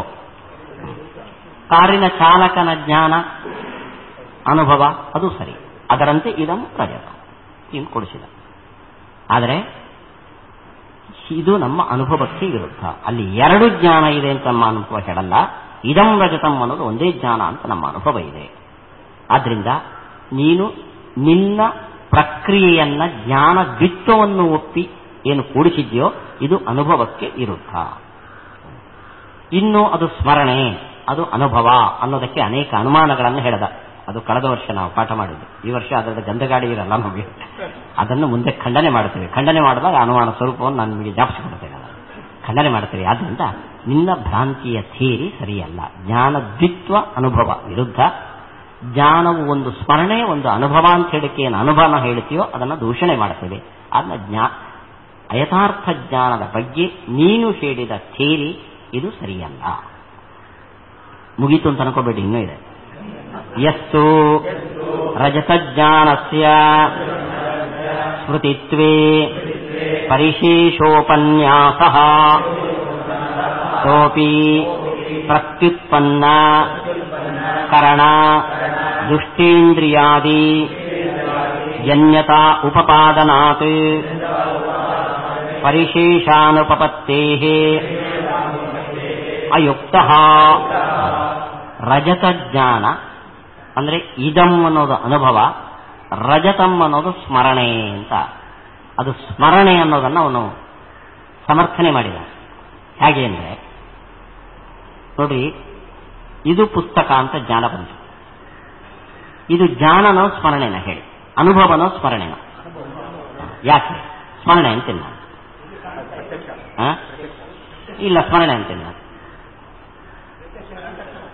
ನೋಡಿ, ಸ್ಮರಣೆಗೂ ಪ್ರತ್ಯಕ್ಷಕ್ಕೂ ವ್ಯತ್ಯಾಸ ಏನಂದ್ರೆ,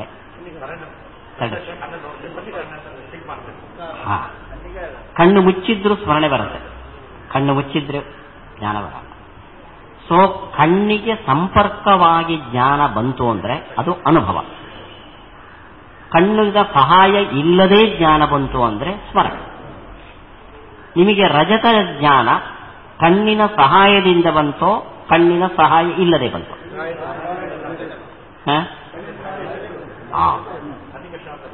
ಯಾವುದ್ರ ಜೊತೆ ನಿಮಗೆ? ಸನ್ನಿಕರ್ಷ ಆದ್ರೆ ಯಾವುದ್ರ ಜೊತೆಗೆ? ಶುಕ್ತಿ. ರಜತದ ಜ್ಞಾನ ಕೇಳ್ತಾ ಇದ್ದಾನೆ.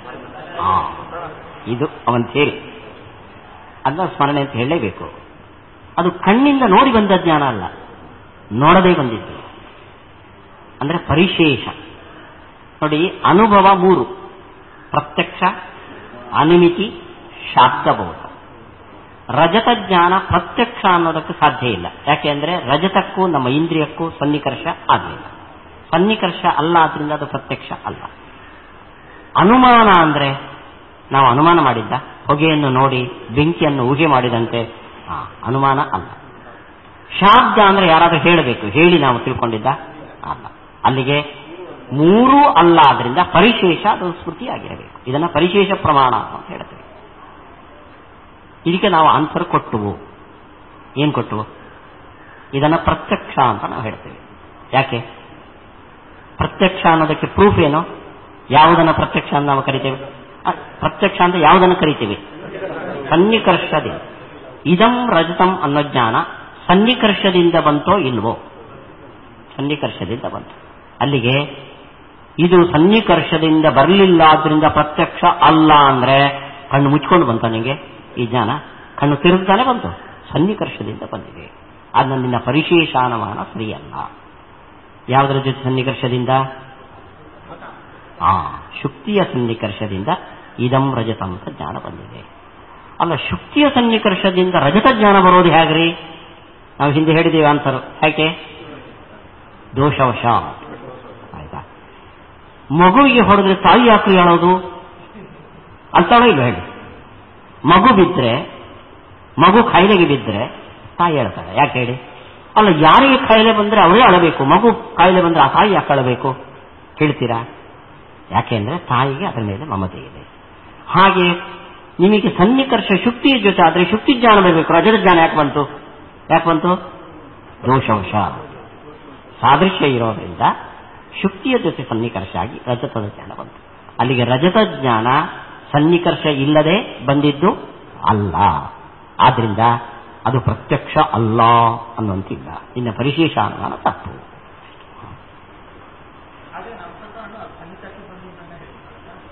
ಸನ್ನಿಕರ್ಷದಿಂದ ನಾವು ಇದನ್ನು ಅದನ್ನೇ ಮುಖ್ಯ ಮಾಡಿದ್ ನಾವು. ಅಧಿಷ್ಠಾನದ ಜೊತೆ ಸನ್ನಿಕರ್ಷದಿಂದ ಆರೋಪಿತ ವಸ್ತುವಿನ ಜ್ಞಾನ ಬರ್ತದೆ. ಅದು ಸನ್ನಿಕರ್ಷದಿಂದ ಹುಟ್ಟಿದ ಪ್ರತ್ಯಕ್ಷ ಹೊರತು ಸ್ಮರಣೆ ಅಲ್ಲ. ಅಧಿಷ್ಠಾನ ಅನ್ಬಾರದು. ಅಧಿಷ್ಠಾನದ ಜೊತೆ ಸನ್ನಿಕರ್ಷ ಕಾರಣ. ಅನಾಕಲಿತ ರಜತ್. ಎಷ್ಟೊತ್ತಿಗೆ ನಾವು ನಿಲ್ಲಿಸೋದು? ಅನಾಕಲಿತ ರಜತಸ್ಯ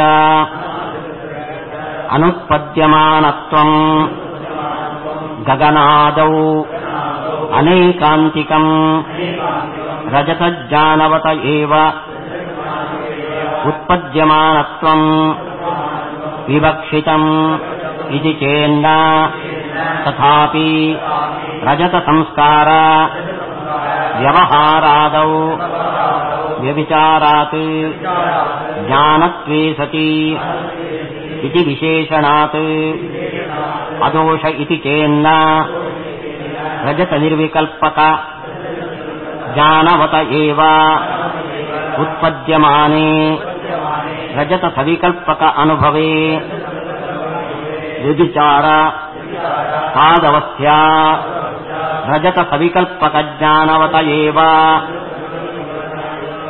ಉತ್ಪದ್ಯಮಾನತ್ವಂ ವಿವಕ್ಷಿತಂ ಇತಿ ಚೇನ್ನ ಆನಾದಿಬುದ್ಧಿಷು ಅನೇಕಾಂತಿಕತಾ ಅನಿಶ್ಚಾರಾತ್. ಈ ಒಂದು ಪ್ಯಾರ ತುಂಬಾ ತಾರ್ಕಿಕವಾದ್ದು.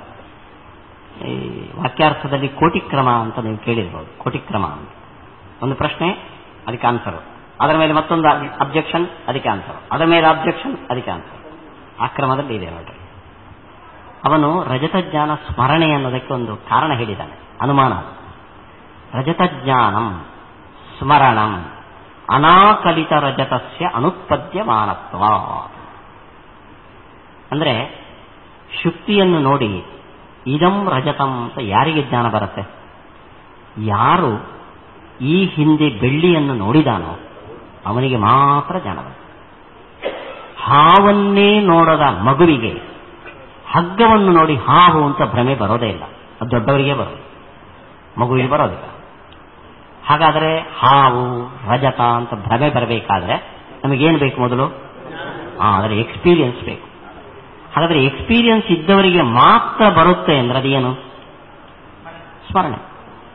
ಇದು ಅವನ ಥಿಯರಿ. ಅನಾಕಲಿತ ರಜತಸ್ಯ ಅನುತ್ಪದ್ಯಮಾನತ್ವ.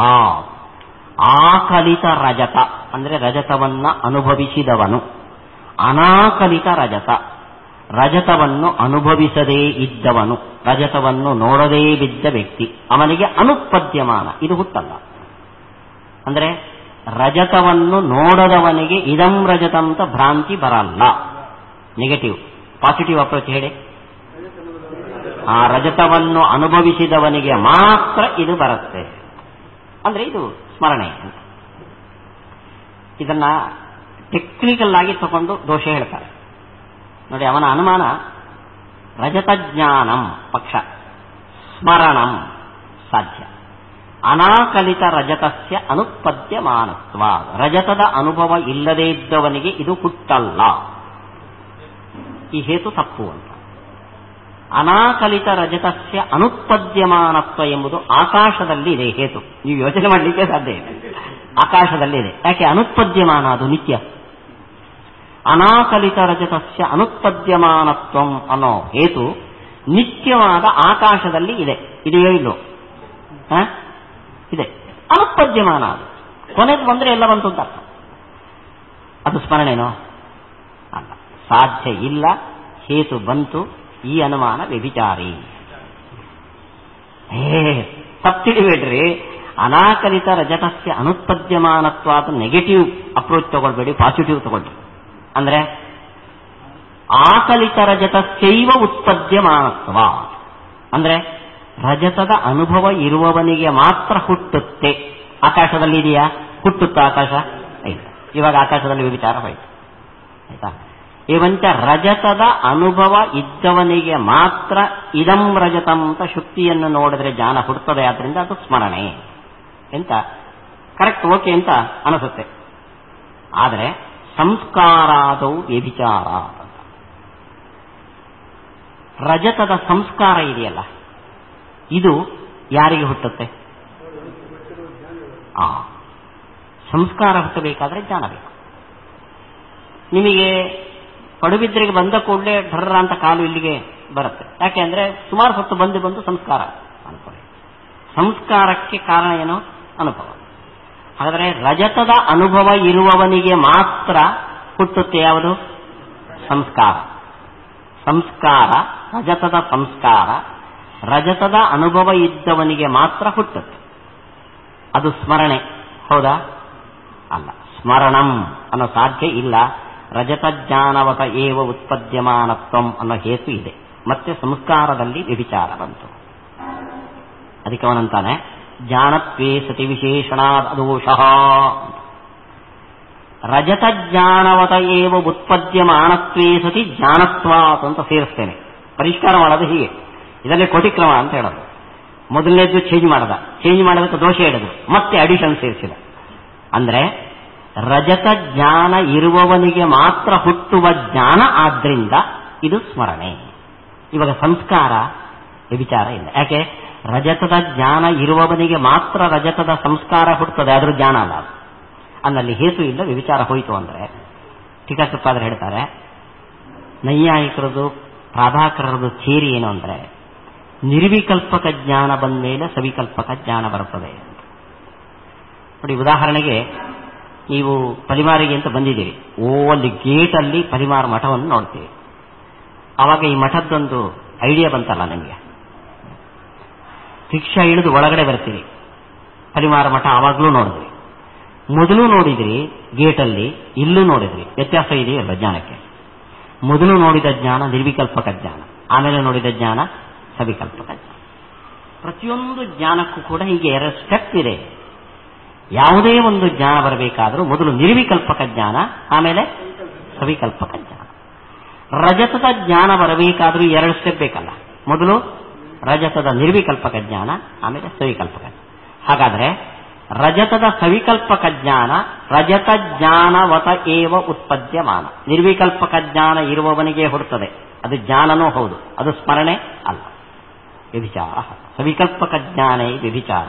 ಶಾಸ್ತ್ರದ ಪೂರ್ಣ ಪ್ರವೇಶ ಇರುವವರಿಗೆ ಇದು ಮೋಜಿನ ಒಂದು ಸಂಗತಿ ತುಂಬ. ಅದಕ್ಕೆ ರಜತ ಸವಿಕಲ್ಪಕ ಜ್ಞಾನವತ ಏವ ಉತ್ಪದ್ಯಮಾನತ್ವ ಅಂತ ಹೇತುವನ್ನು ಪರಿಷ್ಕಾರ ಮಾಡ್ತೇವೆ. ನೋಡಿ, ನಿರ್ವಿಕಲ್ಪಕ ಜ್ಞಾನ ಇದ್ದವನಿಗೆ ಸವಿಕಲ್ಪಕ ಜ್ಞಾನ ಹುಟ್ಟುತ್ತದೆ. ಸವಿಕಲ್ಪಕ ಜ್ಞಾನ ಇದ್ದವನಿಗೆ ಸಂಸ್ಕಾರ ಹುಟ್ಟುತ್ತದೆ. ಯಾವುದು? ಸ್ಮರಣೆ ಹುಟ್ಟುತ್ತದೆ. ಏವಂಚ ರಜತ ಸವಿಕಲ್ಪಕ ಜ್ಞಾನವದ ಏವ ಉತ್ಪದ್ಯಮಾನ ಅಂದ್ರೆ ಏನಾಗಿರ್ಬೇಕದು? ಸ್ಮರಣೆನೇ ಆಗಿರಬೇಕು. ಅಂದ್ರೆ ಅದಕ್ಕಂತಾರೆ ಟೀಕಾಕೃತ್ಪಾದರು, ನೋಡಿ, ರಜತದ ಸವಿಕಲ್ಪಕ ಜ್ಞಾನ ಬಂತು, ಇದಂ ರಜತಂ ಸವಿಕಲ್ಪಕ ಜ್ಞಾನ ಬಂತು. ಆಮೇಲೆ ನಿಮಗೇನು ಜ್ಞಾನ ಬರುತ್ತೆ? ಇದನ್ನು ಕದಿಬೇಕು, ಅಥವಾ ಕಲಿಬೇಕು, ಯಾರು ಇಲ್ಲ, ಇದನ್ನು ತಗೋಬೇಕು. ಇಲ್ಲಿ ಹಾನ ಉಪಾದಾನ ಬುದ್ಧಿ. ಒಂದು ವಸ್ತುವಿನ ಜ್ಞಾನ ಬಂದ ಮೇಲೆ ಇದಂ ಹೇಯಂ ಇದಂ ಉಪಾದೇಯಂ 2 ಜ್ಞಾನ ಬರುತ್ತೆ. ಉದಾಹರಣೆಗೆ ಇದು ಸಿಂಹ ಅನ್ನೋ ಜ್ಞಾನ ಬಂತು, ಓಡೋಬೇಕು ಅನ್ನೋ ಜ್ಞಾನ ಬಂತು. ಇದು ಬಂಗಾರ ಅನ್ನೋ ಜ್ಞಾನ, ತೆಗಿಬೇಕು. ಹಾನ ಬುದ್ಧಿ, ಉಪಾದಾನ ಬುದ್ಧಿ ಇವೆರಡು ಪ್ರತ್ಯಕ್ಷ ಜ್ಞಾನದ ಫಲ. ಈ ಹಾನ ಉಪಾದಾನ ಬುದ್ಧಿಗಳು ಯಾವುದರಿಂದ ಹುಟ್ಟುತ್ತವೆ? ಸವಿಕಲ್ಪಕ ಜ್ಞಾನದಿಂದ ಹುಟ್ಟುತ್ತವೆ. ಸ್ಮೃತಿನೋ ಅಲ್ಲ, ಮತ್ತೆ ವ್ಯಭಿಚಾರ. ಹೀಗೆ ನೀನು ಏನು ಹೇಳಿದ್ರು ವ್ಯಭಿಚಾರ ಕಟ್ಟಿಟ್ಟಿತ್ತು. ಶಾಸ್ತ್ರದ ವಾದದ ಕ್ರಮ ಹೀಗೆ. ವಾಕ್ಯಾರ್ಥ ನಡೀತೀವಿ ನೋಡಿ, ಇದು ವಾಕ್ಯಾರ್ಥದ ಒಂದು ಸ್ಯಾಂಪಲ್ ಇದೆ. ಒಂದು ಹೇತು ಹೇಳೋದು, ಅದಕ್ಕೆ ದೋಷ ಹೇಳೋದು, ಅದಕ್ಕೆ ಸ್ವಲ್ಪ ಅಡಿಷನ್ ಮಾಡೋದು, ಅದಕ್ಕೆ ದೋಷ ಹೇಳೋದು, ಅದನ್ನು ಮತ್ತೆ ಪರಿಷ್ಕಾರ ಮಾಡೋದು, ಮತ್ತೆ ದೋಷ ಹೇಳೋದು. ಇದನ್ನು ಕೋಟಿಕ್ರಮ ಅಂತ ಕರೀತಾರೆ. ಆ ಕೋಟಿಕ್ರಮದಲ್ಲಿ ಈ ಕಾಲದಲ್ಲಿ ಸ್ಮೃತಿ ಅಂತ ಸಾಧನೆ ಮಾಡಲಿಕ್ಕೆ ಅವನೇನು ಕಾರಣ ಹೇಳಿದಾನೋ ಅದನ್ನು ಟೀಕಾಕೃತ್ಪಾದರು ನಿರಾಕರಣೆ ಮಾಡಿದ. ಸಂಸ್ಕಾರ ಮಾತ್ರ ಸಹಕೃತ ಮನೋಜನ್ಯತ್ವ ಉಪಾಧಿಗ್ರಸ್ತಂಚ ಅನುಮಾನಂ ನ ಚ ಅನೇನೈವ ಹೇತುನಾ ಅಸ್ಯ ಪಕ್ಷೇ ಸಾಧನಂ ವ್ಯಭಿಚಾರಸ್ಯ ತತ್ವಾತ್. ನಮಗೆ ನಮ್ಮ ಸಿದ್ಧಾಂತದಲ್ಲಿ ಒಂದನ್ನು ಸ್ಮರಣೆ ಅಂತ ಹೇಳಬೇಕಾದ್ರೆ ಸಂಸ್ಕಾರ ಮಾತ್ರ ಸಹಕೃತ ಮನೋಜನ್ಯ ಆಗಬೇಕು. ಅದನ್ನು ಸ್ಮರಣೆ ಅಂತ ಕರೀತೀವಿ. ಕಣ್ಣು ಮುಚ್ಚಿಕೊಂಡ್ರೂ ಕೂಡ ಮಧ್ಯಾಹ್ನದ ಊಟ ಜ್ಞಾಪಕ ಬರುತ್ತೆ ನಮಗೆ, ಅಲ್ವಾ? ಏನು ಕಾರಣ? ಸಂಸ್ಕಾರ. ಆ ಜ್ಞಾನ ಯಾವುದರಿಂದ ಬಂತು? ಮನಸ್ಸಿನಿಂದ. ಸೊ ಮನಸ್ಸು ಅನ್ನೋ ಇಂದ್ರಿಯಕ್ಕೆ ಸಂಸ್ಕಾರದ ಸಹಕಾರ ಇದ್ದಾಗ ಮನಸ್ಸು ಸಂಸ್ಕಾರ ಎರಡೇ ಸೇರಿ ಏನು ಜ್ಞಾನ ಹುಟ್ಟುತ್ತೋ ಅದೇನಾಗಬೇಕು? ಮಸ್ಟ್ ಅಂಡ್ ಶುಡ್ ಸ್ಮರಣೆ. ರಜತ ಜ್ಞಾನ ಹಾಗೆ ಬಂತ ಹೇಳಿ, ಇದಂ ರಜತಂ ಅನ್ನೋ ಜ್ಞಾನ ಏನಿತ್ತು? ಎಕ್ಸ್ಟ್ರಾ ಏನಿದೆ? ಸನ್ನಿಕರ್ಷ ಇದೆ. ಆದ್ರಿಂದ ನೀನು ಸ್ಮರಣಂ ಅಂದ್ರೆ ಇದು ಸ್ಮರಣೆ ಅಲ್ಲ. ಯಾಕೆಂದ್ರೆ ಸಂಸ್ಕಾರ ಮನಸ್ಸು ಎರಡೇ ಸೇರಿ ಹುಟ್ಟಿದ ಜ್ಞಾನ ಇದಲ್ಲ. ಆದ್ರಿಂದ ಇದು ಸ್ಮರಣೆ ಅಲ್ಲ ಅಂತ ನಾವು ಅಪೋಸ್ ಮಾಡ್ತೇವೆ. ನೀನು ರಜತದ ಅನುಭವ ಇರುವವನಿಗೆ ಮಾತ್ರ ಹುಟ್ಟೋದ್ರಿಂದ ಸ್ಮರಣೆ ಅಂತ ನೀನು ಸಾಧನೆ ಮಾಡಿದ್ರೆ, ಸಂಸ್ಕಾರ ಮಾತ್ರ ಸಹಕೃತ ಮನೋಜನ್ಯ ಅಲ್ಲ, ಆದ್ರಿಂದ ಇದು ಸ್ಮರಣೆ ಅಲ್ಲ ಅಂತ ನಾನು ಅಪೋಸ್ ಮಾಡ್ತೇನೆ. ಇದನ್ನು ಉಪಾಧಿ ಅಂತ ಕರೀತಾರೆ. ಹೀಗೆ ನಿಮ್ಮ ಅನುಮಾನಕ್ಕೆ ಉಪಾಧಿ ದೋಷ ಇದೆ, ಆದ್ರಿಂದ ಅನುಮಾನದಿಂದ ಇದನ್ನು ಸ್ಮರಣೆ ಅಂತ ಪ್ರೂವ್ ಮಾಡೋಕ್ಕೆ ಸಾಧ್ಯ ಇಲ್ಲ. ಸಾಕು. ಮುಂದೆ 4:15 ಮತ್ತೆ ಸೇರ್ಬೋದಾ? 4 ಆಯಿತು. 4:15 5 ಗಂಟೆಗೆ ಬಿಟ್ಟುಕೊಡ್ಬೇಕಾಗುತ್ತೆ. 2 ಚರ್ಚೆ ಇದೆ. ಸಾಯಂಕಾಲ 4:15 ಮತ್ತೆ ಸರ್.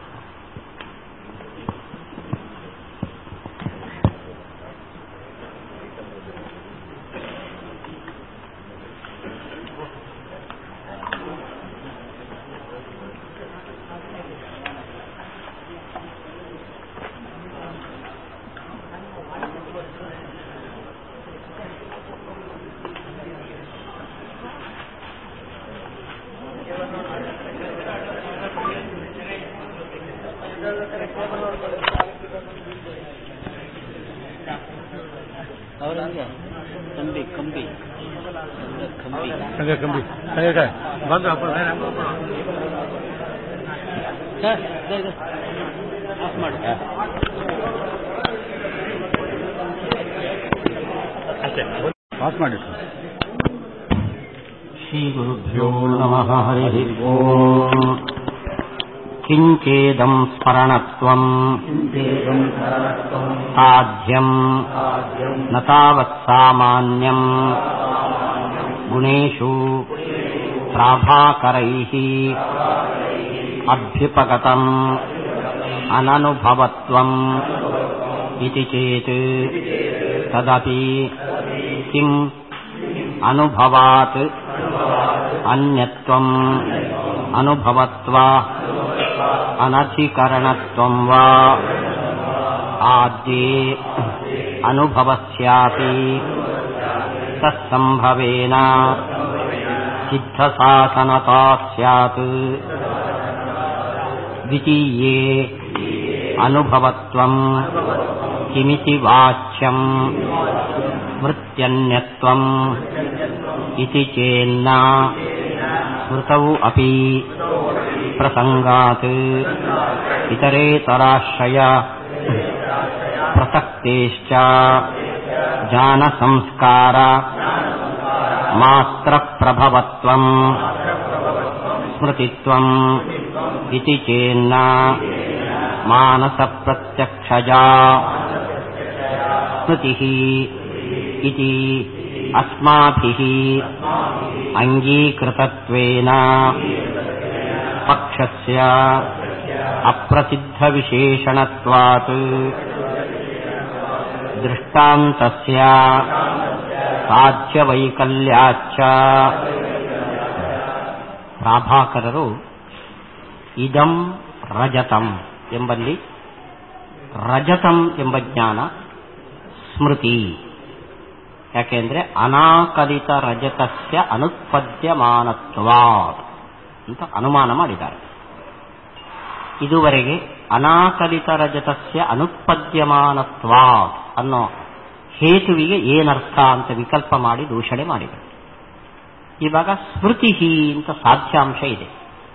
ರಜತ ಜ್ಞಾನಂ ಸ್ಮೃತಿ ಪರ್ವತಃ ವನ್ನಿಮಾನ್ ಇದ್ದಂತೆ ರಜತ ಜ್ಞಾನಂ ಸ್ಮೃತಿ ಸಾಧ್ಯ ಸ್ಮೃತಿತ್ವ. ಈ ಸ್ಮೃತಿತ್ವ ಅಂದ್ರೆ ಏನು ಅಂತ ಕೇಳ್ತಿದ್ದಾರೆ. ಸ್ಮೃತಿತ್ವ ಅಂದ್ರೆ ಗೋತ್ವ, ಅಶ್ವತ್ವ, ಘಟತ್ವ ಇವುಗಳೆಲ್ಲ ಜಾತಿ ಅಂತ ಕರೀತಾರೆ. ಈ ಜಾತಿ ಅಂತ ಹೇಳುವಂತಿಲ್ಲ. ಇದನ್ನ ಜಾತಿ ಅಂತ ನೈಯಾಯಿಕರು ಹೇಳಬಹುದು ಹೊರತು ಪ್ರಾಭಾಕರರು ದ್ರವ್ಯದಲ್ಲಿ ಮಾತ್ರ ಜಾತಿ, ಗುಣದಲ್ಲಿ ಜಾತಿ ಇಲ್ಲ ಅಂತ. ಯಾವುದಕ್ಕೆ ಆಕಾರ ಇದೆಯೋ ಅಲ್ಲಿ ಜಾತಿ ಇದೆ. ಅಶ್ವತ್ವ, ಗೋತ್ವ ಇವೆಲ್ಲ ಜಾತಿ. ಯಾಕೆಂದ್ರೆ ಅಶ್ವಕ್ಕೊಂದು ಆಕಾರ ಇದೆ, ಶೇಪ್ ಇದೆ. ಆ ಶೇಪ್ ನೋಡಿ ಆ ಜಾತಿಯನ್ನು ತಿಳಿಬಹುದು. ಗುಣಕ್ಕೆ ಶೇಪ್ ಇಲ್ಲ, ಆಕಾರ ಇಲ್ಲ, ಅಲ್ಲಿ ಜಾತಿ ಇಲ್ಲ ಅಂತ. ಅಂದ್ರೆ ಸ್ಮೃತಿ ಅನ್ನೋದು ಶೇಪ್ಲೆಸ್. ಅದು ಅಲ್ಲಿ ಸ್ಮೃತಿತ್ವ ಅನ್ನೋ ಜಾತಿಯನ್ನ ಅವರೇ ಒಪ್ಪಲಿಲ್ಲ. ಅಂದ್ರೆ ಸ್ಮೃತಿತ್ವಂ ಜಾತಿ ಅಂತ ನೀವು ಒಪ್ಪಲಿಲ್ಲ. ಇನ್ನೇನನ್ಬೇಕು?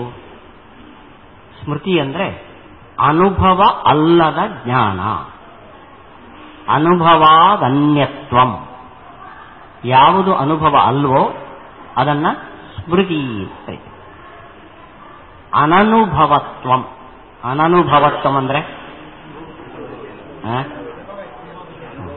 ನೋಡಿ, ಅಮನುಷ್ಯ, ಗೌಹು ಅಮನುಷ್ಯ. ಎರಡು ಅರ್ಥ ಇದೆ ಅದಕ್ಕೆ. ಹಸು ಮನುಷ್ಯ ಅಲ್ಲ, ಹಸುವಿನಲ್ಲಿ ಮನುಷ್ಯತ್ವ ಇಲ್ಲ. ಸೇಮ್ ಅಲ್ಲ, ಸೇಮ್. ಹಾಗೆ ಸ್ಮರಣೆಯು ಅನನುಭವ. ಎರಡರ್ಥ ಹೇಳಿ. ಅನುಭವ ಅಲ್ಲ, ಅನುಭವತ್ವ ಇಲ್ಲ. ಅನುಭವ ಅಲ್ಲ ಅಂತ ನೀವು ಹೇಳೋದಾದ್ರೆ ಸ್ಮರಣೆಯನ್ನ, ಅದು ಅನುಭವ ಆದರೂ ಅನುಭವ ಅಲ್ಲ ಅಂತ ಹೇಳಬಹುದು. ನೋಡ್ರಿ, ನಾನು ಮನುಷ್ಯ, ನಾನು ಮನುಷ್ಯ ಅಲ್ಲ. ಹೇಗೆ? ನಾನು ಮನುಷ್ಯ, ನೀವು ಮನುಷ್ಯರು, ನೀವು ನಾನಲ್ಲ. ನಾನು ಮನುಷ್ಯ ಅಲ್ಲ, ಆ ಮನುಷ್ಯ ನಾನಲ್ಲ. ಹಾಗೆ ಸ್ಮರಣೆಯು ಒಂದು ಅನುಭವ ಆದರೂ ಆ ಅನುಭವಕ್ಕಿಂತ ಭಿನ್ನವಾದ ಒಂದು ಅನುಭವ ಇದು. ಅಲ್ಲ, ಅನುಭವಾದ ಅನ್ಯತ್ವ ಅಂತ ಅರ್ಥ ಮಾಡಿದ್ರೆ ಸ್ಮರಣೆಯು ಅನುಭವ ಅಂತ ಒಪ್ಪಿಯೂ ಕೂಡ ಅನುಭವಾದ ಅನ್ಯತ್ವವನ್ನು ಸಮರ್ಥನೆ ಮಾಡುತ್ತದೆ. ಇನ್ನೇನು ಮಾಡಬೇಕು? ಅನುಭವತ್ವ ಇಲ್ಲ. ಇದು ಕಷ್ಟ. ಸ್ಮರಣೆಯು ಅನುಭವ ಅಂತ ಹೇಳಿದ್ರೆ ಅನುಭವತ್ವ ಇಲ್ಲ ಅಂತ ಹೇಳಿಕ್ ಬರಲ್ಲ. ನನ್ನಲ್ಲಿ ಮನುಷ್ಯತ್ವ ಇಲ್ಲ, ನಾನು ಮನುಷ್ಯ ಅಲ್ಲ, ಆ ಮನುಷ್ಯ ನಾನಲ್ಲ. ನನ್ನಲ್ಲಿ ಮನುಷ್ಯತ್ವ ಇಲ್ಲ ಅಂತ ನಾನು ಹೇಳ್ಕೊಳ್ಳಲ್ಲ. ಹಾಗೆ ರಜತಜ್ಞಾನದಲ್ಲಿ ಸ್ಮೃತಿತ್ವ ಇಲ್ಲ, ಅನುಭವತ್ವ ಇಲ್ಲ. ಅವಾಗ ಅನುಭವತ್ವ ಅಂದ್ರೆ ಏನು ಅಂತ ಕೊಯ್ಲಿ ಮಾಡ್ತಾರೆ ಟೀಕಾಕೃತ.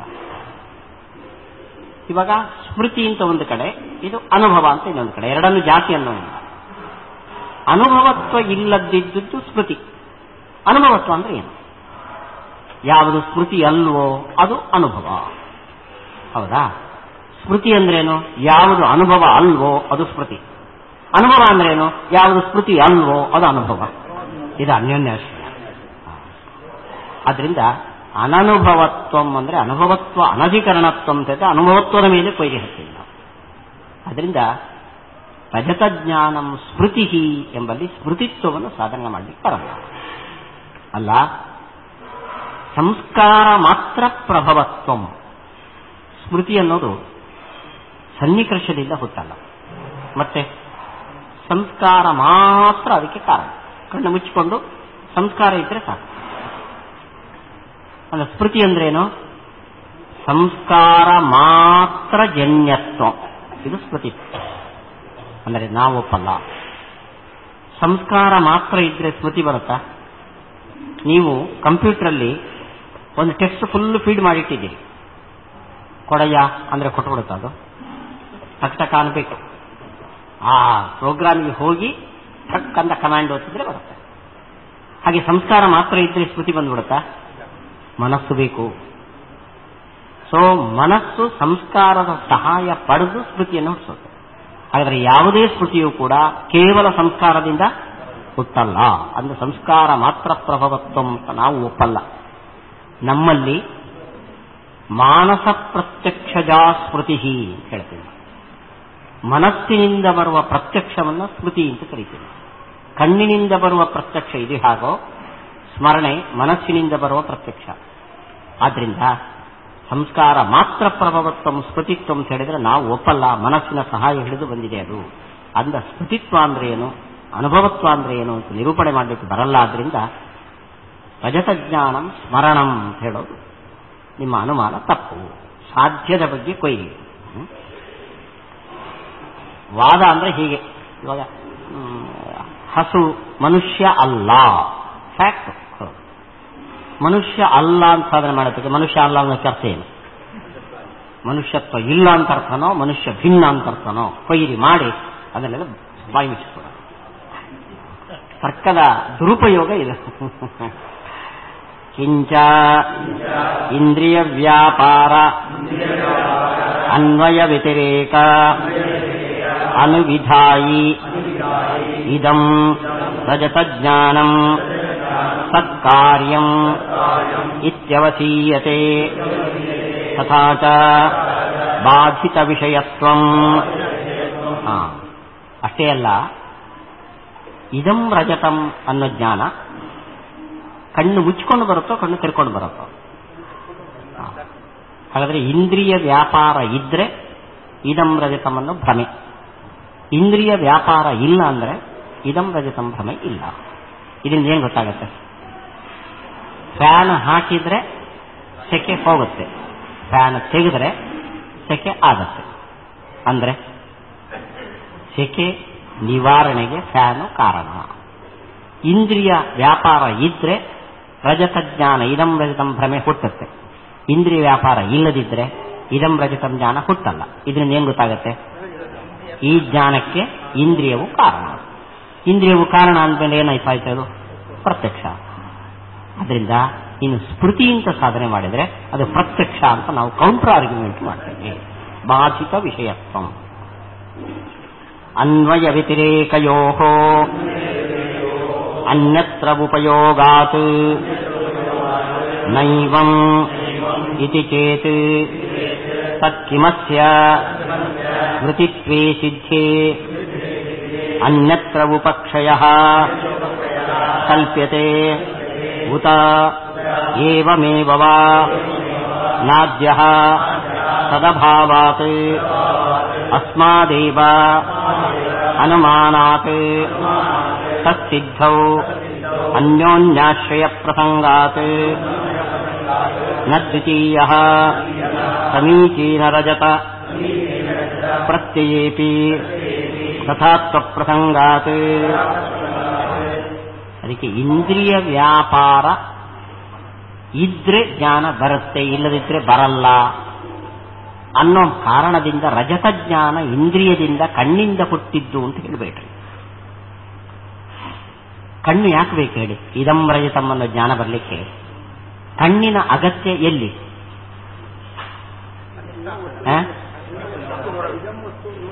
ಅಷ್ಟೆ, ಇದಂ ವಸ್ತುವನ್ನು ನೋಡಕ್ ಮಾತ್ರ ರಜತ ಜ್ಞಾನ ಬರಲಿಕ್ಕೆ ಬೇಕಾಗಿದೆ. ಸಂಸ್ಕಾರ ಅಂತ ಬಂತು ಅಂತ ಕಣ್ಣಿದ್ರೆ ಜ್ಞಾನ ಬರುತ್ತೆ, ಕಣ್ಣಿಲ್ಲದಿದ್ರೆ ಜ್ಞಾನ ಬರಲ್ಲ. ಅಂದ್ರೆ ಯಾವ ಜ್ಞಾನ ಬರುತ್ತೆ? ಇದಂ ಅನ್ನೋ ಜ್ಞಾನ ಬರುತ್ತೆ. ರಜತ ಜ್ಞಾನಕ್ಕೆ ಅದು ಬೇಕಾಗಿಲ್ಲ. ಅನ್ಯತ್ರ ಉಪಕ್ಷೀಣ, ಅನ್ಯತ್ರ ಉಪಕ್ಷೀಣ ಅಂದ್ರೆ ಇಂದ್ರಿಯವು ಇದಂ ಅನ್ನೋ ಅಧಿಷ್ಠಾನವನ್ನ ತಿಳಿಯೋಕ್ಕೋಸ್ಕರ ಅಗತ್ಯ. ರಜತ ಜ್ಞಾನ ಬರಲಿಕ್ಕೆ ಅದರ ಅಗತ್ಯ ಇಲ್ಲ. ಇದು ಅವನ ವಾದ. ಸರಿ ತಾನೆ? ಅಲ್ಲ, ರಜತ ಜ್ಞಾನ ಇದಂ ಅನ್ನೋ ಜ್ಞಾನ ಬೇರೆ ಬೇರೆ ಅಂತ ನೀನು ಪರಿಗಣಿಸಿದಿ. ನಮ್ಮ ರೀತಿಯಿಂದ ಏನು? ಇದಂ ರಜತಂ ಅನ್ನೋದು ಒಂದೇ ಜ್ಞಾನ. ಅಧಿಷ್ಠಾನದ ಜ್ಞಾನನೂ ಅಧ್ಯಸ್ಥದ ಜ್ಞಾನನೂ ಒಂದೇನೆ. ಅಲ್ಲಿಗೆ ರಜತ ಜ್ಞಾನಕ್ಕೆ ಬೇಕು, ಇದಂ ಜ್ಞಾನಕ್ಕೆ ಬೇಕು, ರಜತ ಜ್ಞಾನಕ್ಕೆ ಬೇಡ ಅಂತ ಅನ್ನೋಂತಿಲ್ಲ. ಜ್ಞಾನ ಒಂದೇ. ರಜತ ಜ್ಞಾನಕ್ಕೂ ಬೇಕು ಅದು, ಇದಂ ಜ್ಞಾನಕ್ಕೂ ಬೇಕು. ರಜತ ಜ್ಞಾನಕ್ಕೆ ಬೇಡ ಅಂತ ನೀನು ಹ್ಯಾಕೆ ತೀರ್ಮಾನ ಮಾಡ್ತೀಯ? ನಾವು ಹೊಟ್ಟೆಗೆ ಆಹಾರ ಹಾಕೋದು ಪಾಠ ಕೇಳೋಕ್ಕೋಸ್ಕರ. ಇದೊಂದು ಥಿಯರಿ. ಪಾಠ ಕೇಳೋಕ್ಕೋಸ್ಕರ ಅಲ್ರಿ, ಇಲ್ಲಿ ಕೂತ್ಕೊಳ್ಳೋಕ್ಕೋಸ್ಕರ. ಹೊಟ್ಟೆಗೆ ಹಿಟ್ಟಿದ್ರೆ ಇಲ್ಲಿ ಕೂತ್ಕೊಳ್ಳೋಕ್ಕಾಗತ್ತೆ, ಇಲ್ಲದ್ರೆ ತೂಕಡಿಸುತ್ತೆ. ಆದ್ರಿಂದ ಊಟ ಮಾಡೋದು ಕೂತ್ಕೊಳ್ಳೋಕ್ಕೆ, ಪಾಠ ಕೇಳೋಕೆ ಇಲ್ಲ. ಪಾಠ ಕೇಳಲಿಕ್ಕೆ ಊಟ ಬೇಕಾಗಿಲ್ಲ, ಹೇಳ್ತೀರಾ? ಪಾಠ ಕೇಳೋಕ್ಕೂ ಊಟ ಬೇಕು, ಕೂತ್ಕೊಳ್ಳೋಕ್ಕೂ ಶಕ್ತಿ ಬೇಕು, ಎರಡಕ್ಕೂ. ಹಾಗೆ ಇಂದ್ರಿಯ ಶುಕ್ತಿಯ ಜ್ಞಾನಕ್ಕೆ ಮಾತ್ರ ಸಾಕು, ರಜತ ಜ್ಞಾನಕ್ಕೆ ಬೇಡ ಅಂತ ಅನ್ನೋದು ಈ ಥಿಯರಿ. ಇದಕ್ಕೆ ಬೇಡ ಅಂತ ಅನ್ನೋದಕ್ಕೆ ಏನು ಆಧಾರ ಹೇಳ? ಅಲ್ಲ, ಅದು ಸ್ಮೃತಿ ಆದ್ರಿಂದ ಬೇಡ ಅಂದ್ರೆ ಸ್ಮೃತಿ ಅಂತ ಯಾರು ಹೇಳಿದ್ರು ನಿನಗೆ? ಅದು ಸ್ಮೃತಿ ಅಂತ ನೀನು ಪೂರ್ವಗ್ರಹದಿಂದ ಫಿಕ್ಸ್ ಮಾಡಿಕೊಂಡು ಬೇಡ ಅಂತ ವಾದ ಮಾಡ್ತೀವಿ. ಅದು ಸ್ಮೃತಿ ಎಲ್ಲ ಅಂತ ಹೇಳಿಕೊಂಡು ನಾವು ಅದಕ್ಕೆ ಬೇಕು ಅಂತ ಹೇಳ್ತಾ ಇದ್ದೀವಿ. ಆದ್ರಿಂದ ಇದು ಅನ್ಯೋನ್ಯಾಶ್ರಯ. ಸ್ಮೃತಿ ಅಂತ ಆದರೆ ಅದಕ್ಕೆ ಬೇಡ, ಅದಕ್ಕೆ ಬೇಡ ಅಂತ ಆದರೆ ಸ್ಮೃತಿ ಆಗುತ್ತೆ. ಆದ್ರಿಂದ ಅಧಿಷ್ಠಾನ ಗ್ರಹಣಕ್ಕೆ ಮಾತ್ರ ಸಾಕು, ಇದಕ್ಕೆ ಬೇಕಾಗಿಲ್ಲ ಅನ್ನೋ ವಾದ ಸಮರ್ಥನೀಯ ಅಲ್ಲ.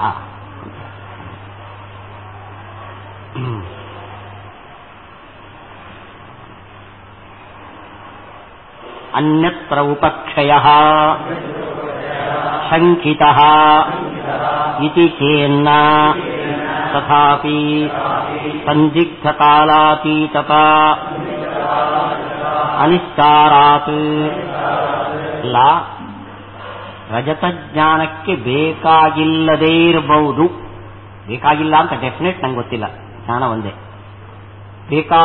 ಬೇಕಾಗಿಲ್ಲದೇ ಇರಬಹುದು, ಇದಂ ಜ್ಞಾನಕ್ಕೆ ಮಾತ್ರ ಸಾಕು ಅಂತ ಡೌಟ್ ಪಡ್ತೇನೆ ಅಂದ್ರೆ, ಡೌಟ್ ಪಟ್ಟರು ಅನುಮಾನ ತಪ್ಪು. ಯಾಕೆಂದ್ರೆ ಪರ್ವತಃ ವನ್ನಿಮಾನ್ ಇದು ಅನುಮಾನ. ವನ್ನಿಮಾನ್ ಹೌದೋ ಅಲ್ವೋ ಡೌಟ್ ಬಂದರೂ ಅದು ಅನುಮಾನ ಆಗಲ್ಲ. ಅದನ್ನ ಸಂದಿಗ್ಧ ಬಾಧ ಅಂತ ಕರೀತಾರೆ. ಆದ್ರಿಂದ ಅನ್ಯತ್ರ ಉಪಕ್ಷಯ ಶಂಕ್ಯತೆ ಅಂದ್ರೂ ಕೂಡ ಅನುಮಾನದ ಫಾರ್ಮೆಟ್ ಹೋಯ್ತದೆ. ಆದ್ರಿಂದ ಉಪಕ್ಷಯ ನಿಶ್ಚಯ ಮಾಡ್ಲಿಕ್ಕೆ ಬರಲ್ಲ, ಉಪಕ್ಷಯ ಡೌಟ್ಫುಲ್ ಅಂತ ಹೇಳಿದ್ರು ಕೂಡ ಅನುಮಾನ ತಪ್ಪು. ಸಮೀಚೀನ ರಜತಾನುಭವೇಪಿ ಕಥಂ ಅನ್ಯತ್ರ ಅನುಪಕ್ಷಯ ನಿಶ್ಚಿತಃ ಭವತಾ ಅನುಭವತ್ವ ನಿಶ್ಚಯಾತ್ ಇತಿ ಚೇನ್ನ ಇಂದ್ರಿಯ ವ್ಯಾಪಾರಸ್ಯ ಅನ್ಯತ್ರ ಉಪಯೋಗ ಶಂಕಯ ಅನುಭವತ್ವಸ್ಯಾಪಿ ಸಂದಿಗ್ಧತ್ವಾತ್. ಇಲ್ಲಿ ಇದಂ ರಜತಂತ ಭ್ರಾಂತಿ ಬರಬೇಕಾದ್ರೆ ಇಂದ್ರಿಯದ ಉಪಯೋಗ ರಜತ ಜ್ಞಾನದ ಅಂಶದಲ್ಲಿ ಬೇಕಾಗಿಲ್ಲ ಅಂತ ನೀನು ವಾದ ಮಾಡ್ತಾ ಇದ್ದೀನಿ. ಒಂದು ಕಡೆ ರಜತವನ್ನು ನೋಡಿಯೇ ರಜತ ಅಂತ ಜ್ಞಾನ ಬಂತು. ಇಲ್ಲಿ ಇಂದ್ರಿಯ ಬೇಕೋ ಬೇಡವೋ? ಯಾವುದಕ್ಕೆ? ರಜತ ಜ್ಞಾನಕ್ಕೆ. ನಿಮಗೆ ರಜತ ಜ್ಞಾನ ಹೇಗೆ ಬಂತು? ಇಲ್ಲಿ ಬೆಳ್ಳಿ ಇದೆ, ನಾನು ಹೇಳ್ತೇನೆ. ಇಲ್ಲಿ ಬೆಳ್ಳಿ ಇದೆ ಅಂತ ಜ್ಞಾನದಲ್ಲಿ ಎರಡು ಅಂಶ ಇದೆ. ಇಲ್ಲಿ ಬೆಳ್ಳಿ, ಇಲ್ಲಿ ಅಂತ ಹೇಳಬೇಕಾದ್ರೆ ಕಣ್ಣು ಬೇಕು, ಬೆಳ್ಳಿ ಅಂತ ಹೇಳಬೇಕಾದ್ರೆ ಕಣ್ಣು ಬೇಡ. ಅವನು ಹೇಗೆ ಇದಂ ರಜತಂ ಎಂಬಲ್ಲಿ ಇದಂ ತಿಳಿಬೇಕಾದ್ರೆ ಕಣ್ಣು ಬೇಕು, ರಜತಂ ತಿಳಿಬೇಕಾದ್ರೆ ಅದು ಸ್ಮೃತಿ ಮಾತ್ರ, ಅದಕ್ಕೆ ಸಂಸ್ಕಾರ ಸಾಕು, ಕಣ್ಣು ಬೇಡ ಅಂತ ನೀವು ಹೇಗೆ ವಾದ ಮಾಡ್ತೀನೋ, ಇಲ್ಲಿ ಬೆಳ್ಳಿ ಇದೆ ಅನ್ನೋ ಭ್ರಮ ಬಂದಾಗಲೂ ಕೂಡ ಬೆಳ್ಳಿ ಇದೆ ಅನ್ನೋದಕ್ಕೆ ಕಣ್ಣಿನ ಅಗತ್ಯ ಇಲ್ಲ. ಮತ್ತೆ ಕಣ್ಣು ಮುಚ್ಕೊಂಡು ಬರುತ್ತಾ? ಇಲ್ಲ, ಕಣ್ಣು ತೆರ್ಕೊಂಡಿರ್ಬೇಕು. ಯಾಕೆ ಕಣ್ಣು ತೆರ್ಕೊಂಡಿರ್ಬೇಕು? ಇಲ್ಲಿ ಅನ್ಬೇಕಲ್ಲ, ಈ ಜಾಗವನ್ನ ಐಡೆಂಟಿಫೈ ಮಾಡ್ಲಿಕ್ಕೆ ಮಾತ್ರ ಕಣ್ಣು ಬೇಕು, ರಜತ ಜ್ಞಾನಕ್ಕೆ ಬೇಡ ಅಂತ ವಾದ ಮಾಡ್ತೀನಿ ನಾನು. ಇದಕ್ಕೇನು ಉತ್ತರ ಹೇಳಿ? ಅಲ್ಲ, ಅದು ರಜತಂ ಅನ್ನೋದು ಅನುಭವ ಅಂತಾದ ಮೇಲೆ ಅನುಭವ ಬರೋದು ಇಂದ್ರಿಯದಿಂದಲೇ. ಅಂದ್ರೆ ರಜತ ಜ್ಞಾನಕ್ಕೂ ಇಂದ್ರಿಯ ಬೇಕು ಅಂತ ನಾನು ವಾದ ಮಾಡ್ತೇನೆ ಅಂದ್ರೆ ಅನುಭವ ಅಂತ ಯಾರು ಹೇಳಿದ್ದು? ಅನುಭವನಲ್ಲ, ಅದು ಸ್ಮೃತಿ ಅಂತಿಲ್ಲ. ಆದ್ದರಿಂದ ನೀನು ಇದಂ ರಜತಂ ಅನ್ನೋ ಭ್ರಾಂತಿಯ ಸ್ಥಳದಲ್ಲಿ ಮುಂದು ವಾದ ಮಾಡಿದರೆ, ನಾವು ಅನುಭವ ಸ್ಥಳದಲ್ಲೂ ಕೂಡ ರಜತ ಜ್ಞಾನಕ್ಕೆ ಇಂದ್ರಿಯ ಬೇಕಾಗಿಲ್ಲ, ಅಧಿಕರಣ ಗ್ರಹಣಕ್ಕೆ ಮಾತ್ರ ಇಂದ್ರಿಯ ಸಾಕು ಅಂತ ಮುಂದುವಾದ ಪ್ರತಿವಾದವನ್ನು ಕೊಡುತ್ತೇವೆ. ಆದ್ದರಿಂದ ಈ ವಾದ ಸಮರ್ಥನೀಯ ಅಲ್ಲ. ಪುರೋವೃತ್ತಿ ವ್ಯವಹಾರ ಸಂವಾದಾತ್ ಅನುಭವತ್ವ ನಿಶ್ಚಯ ಇತಿ ಚೇನ್ನ ಸಂವಾದ ಅನುಭವಸ್ಯಾಪಿ ಅನಿಶ್ಚಿತತ್ವಾತ್ ಅಸತಿ ಬಾಧಕೆ ನ ವೃಥಾ ಅನ್ಯತ್ರ ಉಪಕ್ಷಯಃ ಶಂಕ್ಯತೆ ಇತಿ ಚೇತ್ ಸಮಂ ಪ್ರಕೃತೇಪಿ. ಅಲ್ಲ, ರಜತ್ ಇಲ್ಲಿ ಬೆಳ್ಳಿ ಇದೆ ಅಂತ ಭ್ರಮ ಬರುತ್ತಲ್ಲ, ಇಲ್ಲಿ ಬೆಳ್ಳಿ ಅನ್ನೋದು ಅನುಭವ, ಇಲ್ಲಿ ಅನ್ನೋದು ಅನುಭವ. ಬೆಳ್ಳಿ ಅನ್ನೋದು ಯಾಕೆ ಅನುಭವ? ಸ್ಮರಣೆ ಅಂತೀನಿ ನಾನು. ಅಂದ್ರೆ ಸ್ಮರಣೆ ಆದರೆ ಅಲ್ಲಿ ಹೋದ್ರೆ ಬೆಳ್ಳಿ ಇರಬಾರ್ದು. ಸ್ಮರಣೆ ಅಂದ್ರೆ ಎಲ್ಲೋ ಇರೋ ವಸ್ತು ಜ್ಞಾಪಕ ಬರೋದು, ಅಲ್ಲಿ ಇರಬಾರ್ದು. ಆದರೆ ಇಲ್ಲಿ ಬೆಳ್ಳಿ ಇದೆ ಜ್ಞಾನ ಮಾಡಿ ಅಲ್ಲಿ ಹೋದಾಗ ಬೆಳ್ಳಿ ಸಿಕ್ತು ಅಂದ್ರೆ ಏನರ್ಥ? ಅದು ಅನುಭವ ಅಂತಲೇ. ಹೀಗೆ ಅದು ಅನುಭವ ಅಂತ ನಾನು ಪ್ರೂವ್ ಮಾಡ್ತೇನೆ ಅಂತಂದ್ರೆ, ಅನುಭವ ಅಂತ ಪ್ರೂವ್ ಮಾಡೋದು ಯಾವುದರಿಂದ? ಅಲ್ಲಿ ಹೋದಾಗ ಬೆಳ್ಳಿ ಸಿಕ್ತಾದ್ರಿಂದ ಇದು ಅನುಭವ. ಅಂದ್ರೆ ಇನ್ನೊಂದರ ಸಂವಾದ ಜ್ಞಾನದಿಂದ ಅದನ್ನ ಅನುಭವ ಅಂತ ಹೇಳ್ತೀವಿ. ಆ ಸಂವಾದ ಜ್ಞಾನವೂ ಅನುಭವ ಅಲ್ಲ, ಸ್ಮೃತಿ ಅಂತ ಹೇಳ್ತೇನೆ.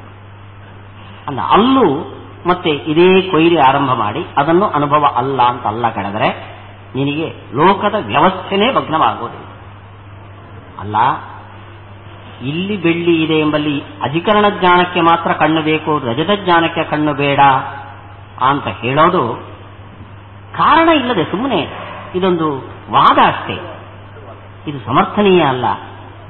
ವೃಥಾ ಅನ್ಯತ್ರ ಉಪಕ್ಷಯ ನ ಶಂಕ್ಯತೆ. ಜಾಗದ ಜ್ಞಾನಕ್ಕೆ ಮಾತ್ರ, ಅಧಿಕರಣದ ಜ್ಞಾನಕ್ಕೆ ಮಾತ್ರ ಇಂದ್ರಿಯ, ಬೆಳ್ಳಿಯ ಜ್ಞಾನಕ್ಕೆ ಇಂದ್ರಿಯ ಬೇಕಾಗಿಲ್ಲ ಅಂತ ಅನ್ನೋದು ಬರೀ ವಾದ, ಅನಾವಶ್ಯಕ ಈ ವಾದ ಅಂತ ನೀನು ಹೇಳೋದಾದರೆ ಸೇಮ್ ಯುಕ್ತಿಯನ್ನ ಭ್ರಮಸ್ಥಳದಲ್ಲಿ ಇದಂ ಜ್ಞಾನ ಬರಲಿಕ್ಕೆ ಮಾತ್ರ ಕಣ್ಣು, ರಜತ ಜ್ಞಾನ ಬರಲಿಕ್ಕೆ ಕಣ್ಣಿನ ಅಗತ್ಯ ಇಲ್ಲ ಹೇಳೋದು ಕೂಡ ಸಮರ್ಥನೀಯ ಅಲ್ಲ. ಸಮಂ ಪ್ರಕೃತೇತಿ. ಆದ್ರಿಂದ ರಜತ ಜ್ಞಾನವು ಸ್ಮರಣೆ ಅಂತ ಹೇಳೋದಕ್ಕೆ ಕಾರಣ ಇಲ್ಲ. ಸೊ ಪ್ರಾಭಾಕರರ ಸಿದ್ಧಾಂತಕ್ಕೂ ನಮಗೂ ಇರುವ ವ್ಯತ್ಯಾಸ, ಅವರಲ್ಲಿ ಎರಡು ಜ್ಞಾನ, ನಮ್ಮಲ್ಲಿ ಇದಂ ರಜತಂ ಒಂದೇ ಜ್ಞಾನ. ಇದೇನು ಜ್ಞಾನ? ಇದು ಅನುಭವ. ಅನುಭವ ಅಂದ್ರೆ ಇಂದ್ರಿಯದಿಂದ ಹುಟ್ಟಿದ ಜ್ಞಾನ. ಅನುಭವ ಅನುಮಾನದಿಂದ ಹುಟ್ಟಿದ್ರೂ ಅನುಭವ ಅಂತ ಕರಿತೇವೆ, ಶಬ್ದದಿಂದ ಹುಟ್ಟಿದ್ರೂ ಅನುಭವ ಅಂತ ಕರಿತೇವೆ, ಇಂದ್ರಿಯದಿಂದ ಹುಟ್ಟಿದ್ರೂ ಅನುಭವ ಅಂತ ಕರಿತೇವೆ. ಇದಂ ರಜತಂ ಎಂಬ ಒಂದು ಅಖಂಡವಾದ ಜ್ಞಾನ ಯಾವುದರಿಂದ ಹುಟ್ಟಿದೆ. ಆದ್ರಿಂದ ಅದನ್ನ ಮತ್ತೆ ಅದರಲ್ಲಿ ಪಾರ್ಟ್ ಮಾಡಬೇಡ. ಇದಂ ಅನ್ನೋದು ಇಂದ್ರಿಯದಿಂದ ಹುಟ್ಟಿದ್ದು, ರಜತಂ ಅನ್ನೋದು ಇಂದ್ರಿಯದಿಂದ ಹುಟ್ಟಿದ್ದಲ್ಲ ಅಂತ ಪಾರ್ಟ್ ಮಾಡಬೇಡ. ಅದು ಅಖಂಡವಾದ ಒಂದು ಜ್ಞಾನ, ಅದು ಇಂದ್ರಿಯದಿಂದ ಹುಟ್ಟಿದೆ. ಅಂದ್ರೆ ಇದಂ ರಜತಂ ಅನ್ನೋ ಭ್ರಮೆ ಇಂದ್ರಿಯದಿಂದ ಹುಟ್ಟಿದ ಅಖಂಡವಾದ ಒಂದು ಅನುಭವ ಹೊರತು ಅದನ್ನು ಎರಡು ಪೀಸ್ ಮಾಡಬೇಡ ಅನ್ನೋದು ಇದುವರೆಗಿನ ತೀರ್ಮಾನ.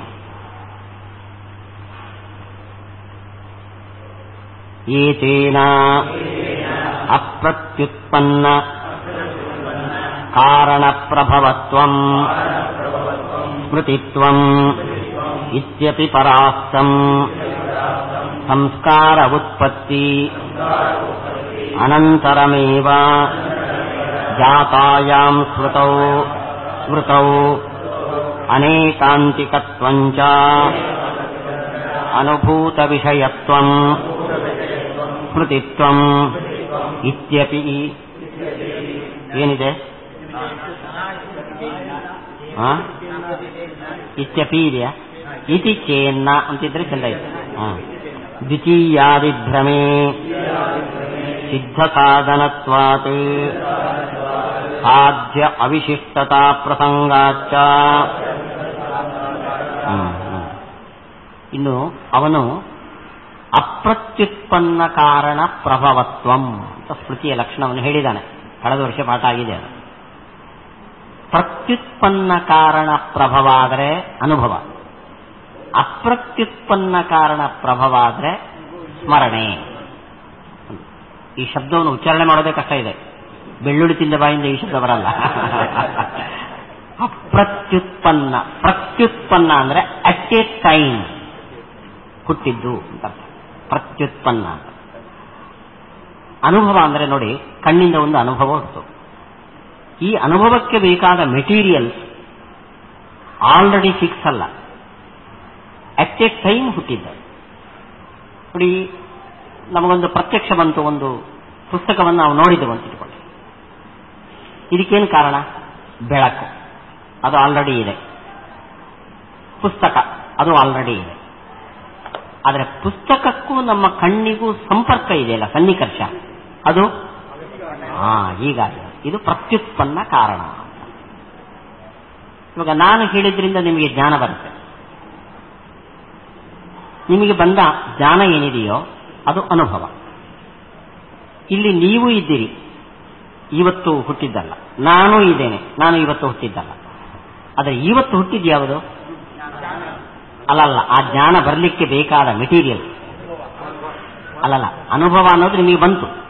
ಈ ಬರೋದಕ್ಕೆ ಕಾರಣವಾದ್ದು ನಾನು ಹೇಳೋದು, ನೀವು ಕೇಳೋದು. ಆಯ್ತಾ? ನೀವು ಇದ್ದೀರಿ, ನಾನು ಇದ್ದೇನೆ. ಈ ಟೈಮಲ್ಲಿ ಹುಟ್ಟಿದ ಇದಕ್ಕೆ ಬೇಕಾದ ಒಂದು ಸೋರ್ಸ್ ಯಾವುದು ಹೇಳಿ? ಶಬ್ದ. ಆ ಶಬ್ದದ ಜ್ಞಾನ ಅದು ಪ್ರತ್ಯುತ್ಪನ್ನ ಕಾರಣ, ಆ ಟೈಮಲ್ಲಿ ಹುಟ್ಟಿದ ಒಂದು ಕಾರಣ. ಸೊ ಅನುಭವ ಯಾವುದಾಗಿರುತ್ತೋ ಅದರ ಕಾರಣ ಪ್ರತ್ಯುತ್ಪನ್ನ ಅಟ್ ಎ ಟೈಮ್ ಹುಟ್ಟಿದ್ದ ಇದೆ. ಅನುಮಿತಿ ನೋಡ್ರಿ, ಅಲ್ಲಿ ಶಬ್ದ ಕೇಳಿಸ್ತಾ ಇದೆ, ಪಾತ್ರೆ ಬೀಳಿಸ್ತಾ ಇದ್ದಾರೆ ಯೋಚನೆ ಮಾಡ್ತೀವಿ. ನಾವು ಪಾತ್ರೆ ತೊಳಿತಾ ಇದ್ದಾರೆ ಅಂತ ಗೆಸ್ ಮಾಡಿದ್ದು, ಅದಕ್ಕೆ ಕಾರಣ ಯಾವುದು? ಶಬ್ದ. ಆ ಶಬ್ದ ಇವಾಗ ಕೇಳಿಸಿದ್ದು ಪ್ರತ್ಯುತ್ಪನ್ನ. ಹೀಗೆ ಅನುಮಿತಿಯಾಗಲಿ, ಶಾಬ್ದಬೋಧಾಗಲಿ, ಪ್ರತ್ಯಕ್ಷ ಆಗಲಿ ಪ್ರತ್ಯುತ್ಪನ್ನ ಕಾರಣ ಪ್ರಭವ. ಆದರೆ ಕಣ್ಣು ಮುಚ್ಚಿಕೊಂಡು ಏಕಾದಶಿ ದಿವಸ ದಶಮಿಯ ಪಾಯಸದ ಊಟ ಎಲ್ಲ ಜ್ಞಾಪಿಸ್ಕೋತೇವೆ. ಅಲ್ಲಿ ಪ್ರತ್ಯುತ್ಪನ್ನ ಕಾರಣ ಯಾವುದು? ಅನುಭವ ನಿನ್ನೆ ಆಗಿದ್ದು, ಅದರ ಸ್ಮರಣೆ ಇದೆ, ಅದರಿಂದ ಬರ್ತಾ ಇರುತ್ತೆ. ಅದು ಪ್ರತ್ಯುತ್ಪನ್ನ ಕಾರಣ ಅಲ್ಲ, ಆಲ್ರೆಡಿ ಸಿದ್ಧವಾದ ಕಾರಣ. ಸೊ ಅಪ್ರತ್ಯುತ್ಪನ್ನ ಕಾರಣ ಪ್ರಭವ. ನಿಮಗೆ ಹೊಸದಾಗಿ ಟೆಕ್ಸ್ಟ್ ಅನ್ನ ನಿಮ್ಮ ಕಂಪ್ಯೂಟರ್ನ ಇದರಲ್ಲಿ ನೋಡಬೇಕಾದ್ರೆ, ಸ್ಕ್ರೀನಲ್ಲಿ ನೋಡಬೇಕಾದ್ರೆ ನೀವು ಹೊಡಿಬೇಕು. ಆಲ್ರೆಡಿ ಒಂದು ಗ್ರಂಥವನ್ನು ಅದಕ್ಕೆ ಕೊಟ್ಬಿಟ್ಟಿದ್ದೀರಿ, ಠಕ್ಕನ್ನು ಕಮಾಂಡ್ ಹೊತ್ತಿದ್ರೆ ಸಾಕಲ್ಲಿ ಬರುತ್ತೆ. ಅದು ಅಪ್ರತ್ಯುತ್ಪನ್ನ ಕಾರಣ ಪ್ರಭವ. ನೀವು ಕಂಪೋಸ್ ಮಾಡಿ ಬಂತು ಅಂದ್ರೆ ಅದು ಪ್ರತ್ಯುತ್ಪನ್ನ ಕಾರಣ ಪ್ರಭವ. ಅನುಭವಗಳೆಲ್ಲವೂ ಕೂಡ ಪ್ರತ್ಯುತ್ಪನ್ನ ಕಾರಣ ಪ್ರಭವ. ಸ್ಮರಣೆ ಅಪ್ರತ್ಯುತ್ಪನ್ನ ಕಾರಣ ಪ್ರಭವ. ಇವತ್ತು ಸ್ಮೃತಿ ಅಂದ್ರೆ ಏನು? ಅಪ್ರತ್ಯುತ್ಪನ್ನ ಕಾರಣ ಪ್ರಭವ. ಎಂತ ಅನಾಲಿಸಿಸ್ ನೋಡ್ರಿ. ಇದು ಬಿದ್ದೋಯ್ತು. ರಜತ ಜ್ಞಾನ ಇವಾಗ ಅಂಥದ್ದಲ್ಲ. ಇದಂ ರಜತಂ ಅನ್ನೋ ಜ್ಞಾನ ಯಾವಾಗ ಬಂತು? ಪ್ರತ್ಯುತ್ಪನ್ನ ಕಾರಣ ಪ್ರಭವನೋ ಅಪ್ರತ್ಯುತ್ಪನ್ನ ಕಾರಣ? ಯಾಕೆ? ಯಾವುದು ಪ್ರತ್ಯುತ್ಪನ್ನ ಕಾರಣ? ಯಾವುದು? ಕಣ್ಣಿಗೂ ಆ ವಸ್ತುವಿಗೂ ಆಗುವ ಸಂಪರ್ಕ. ಅದು ಆವಾಗ ಆಗಿದ್ದಷ್ಟೇ. ಅಲ್ಲಿಗೆ ಪ್ರತ್ಯುತ್ಪನ್ನ ಕಾರಣ ಪ್ರಭವ ಆದ್ರಿಂದ ಅದು ಅನುಭವ ಆಗಬೇಕು ಹೊರತು ಏನಾಗಬಾರದು? ಸ್ಮರಣೆ ಅಲ್ಲ. ಏಕೇನ ಇದಂ ರಜತಂ ಅನ್ನೋ ಜ್ಞಾನ ಬರಲಿಕ್ಕೆ ಅಧಿಷ್ಠಾನಕ್ಕೂ ಕಣ್ಣಿಗೂ ಸನ್ನಿಕರ್ಷ ಕಾರಣ ಅಂತ ನಾವು ಇದುವರೆಗೆ ಸಮರ್ಥನೆ ಮಾಡಿದ್ರಿಂದ ಇದನ್ನ ಸ್ಮರಣೆ ಅಂತ ಹೇಳಲಿಕ್ಕೆ ಏನು ಕಾರಣ ಹೇಳ್ತೇನೆ ನೀನು? ಅಪ್ರತ್ಯುತ್ಪನ್ನ ಕಾರಣ ಅದು ಇಲ್ಲ ಅಂತ ಆಯ್ತು. ಆ ಒಂದು ಪಂಕ್ತಿಯಲ್ಲಿ ಅಷ್ಟು ಸೇರ್ಕೊಂಡಿದೆ ನೋಡಿ. ಇನ್ನು ಸ್ಮರಣೆ ಅಂದ್ರೆ ಅಪ್ರತ್ಯುತ್ಪನ್ನ ಕಾರಣ ಪ್ರಭವ ಅನ್ನೋ ಥಿಯರಿನೇ ತಪ್ಪು. ಉದಾಹರಣೆಗೆ ಒಳ್ಳೆ ಸುಗ್ರಾಸ್ ಭೋಜನ ಮಾಡಿದ್ವು ಅಂತ ಇಟ್ಕೊಂಡ್ರೆ, ಊಟ ಮಾಡಿ ಕೈ ತೊಳೆಯುವಷ್ಟರಲ್ಲಿ ನಾವು ಜ್ಞಾಪಿಸ್ಕೊಳ್ತೇವೆ. ಅಂದ್ರೆ ಸಂಸ್ಕಾರ ಹುಟ್ಟಿ ಇಮಿಡಿಯೇಟ್ ಸ್ಮರಣೆ ಬಂತು ಅಂತ ಇಟ್ಕೊಂಡ್ರೆ, ಇಲ್ಲಿ ಸ್ಮರಣೆಗೆ ಕಾರಣ ಯಾವುದು? ಸಂಸ್ಕಾರ. ಆ ಸಂಸ್ಕಾರ ಪ್ರತ್ಯುತ್ಪನ್ನನೋ ಅಪ್ರತ್ಯುತ್ಪನ್ನನೋ ನೋಡಿ. ಸ್ಮರಣೆಯೂ ಕೆಲವು ಸತಿ ಪ್ರತ್ಯುತ್ಪನ್ನ ಕಾರಣ ಪ್ರಭವ ಆಗಬಹುದು. ಅನುಭವ ಸಮನಂತರದಲ್ಲಿ ಸಂಸ್ಕಾರದಿಂದ ಇಲ್ಲಿ ಸ್ಮರಣೆ ಬಂತು, ಅಂಥ ಕಡೆಯಲ್ಲಿ ಆ ಸ್ಮರಣೆ ಅಪ್ರತ್ಯುತ್ಪನ್ನ ಕಾರಣ ಪ್ರಭವ ಆಗಲ್ಲ. ಅನುಭವ ಅಲ್ಲ, ಅದು ಸ್ಮರಣೆ.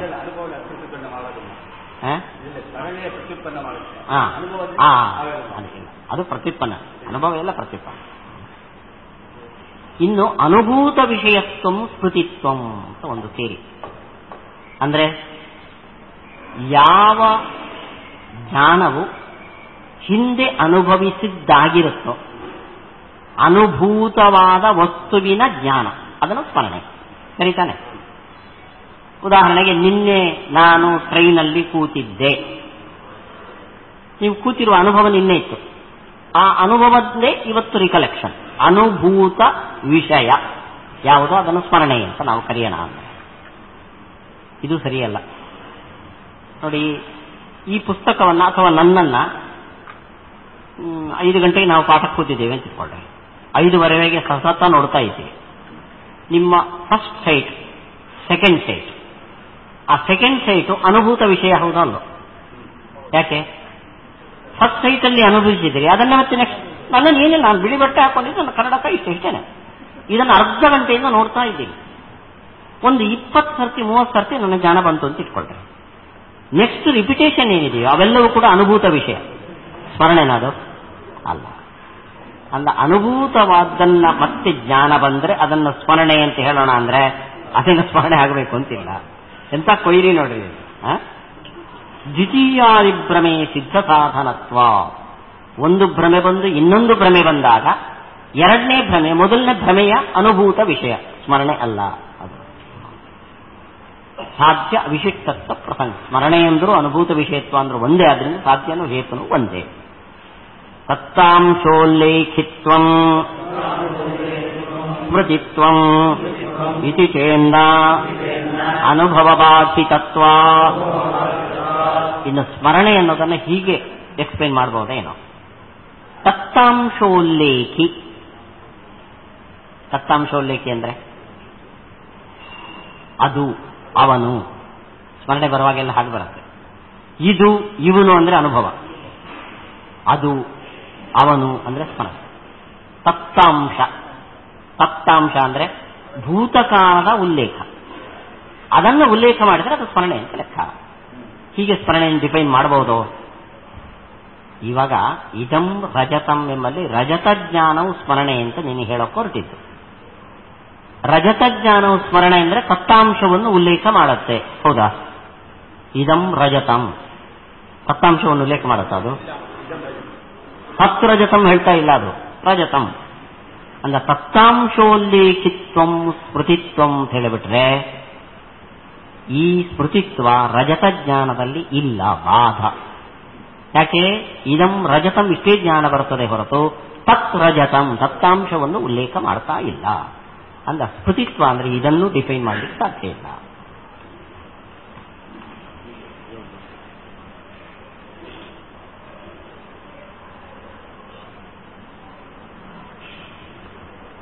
ಏತೇನ ಜ್ಞಾನ ಸಂಭಿನ್ನಾರ್ಥ ಗೋಚರತ್ವಂ ಇತ್ಯಪಿ ಪರಾಸ್ತಂ.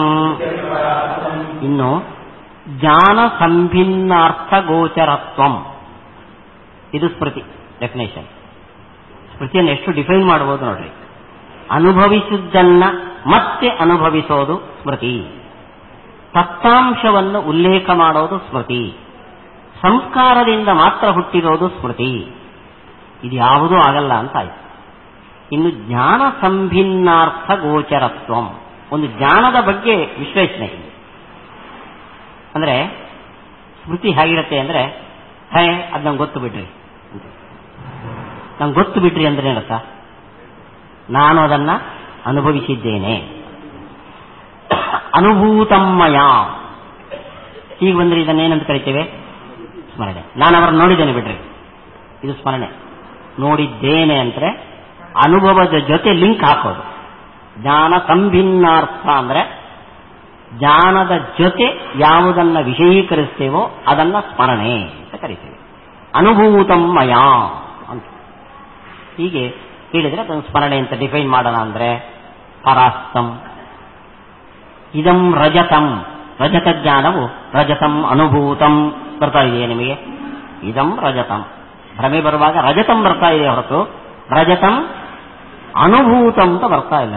ಅನುಭವದ ಜೊತೆ ಲಿಂಕ್ ಆಗ್ತಾ ಇಲ್ಲ. ಅದು ಅಲ್ಲ ಜ್ಞಾನ ಸಂಭಿನ್ನಾರ್ಥ ಗೋಚರತ್ವಂ ಸ್ಫುಟಿತ್ವಂ, ಇದನ್ನ ರಜತ ಜ್ಞಾನದಲ್ಲಿ ಸಾಧನೆ ಮಾಡ್ತೇವೆ ಅಂದ್ರೆ ಭಾಸ.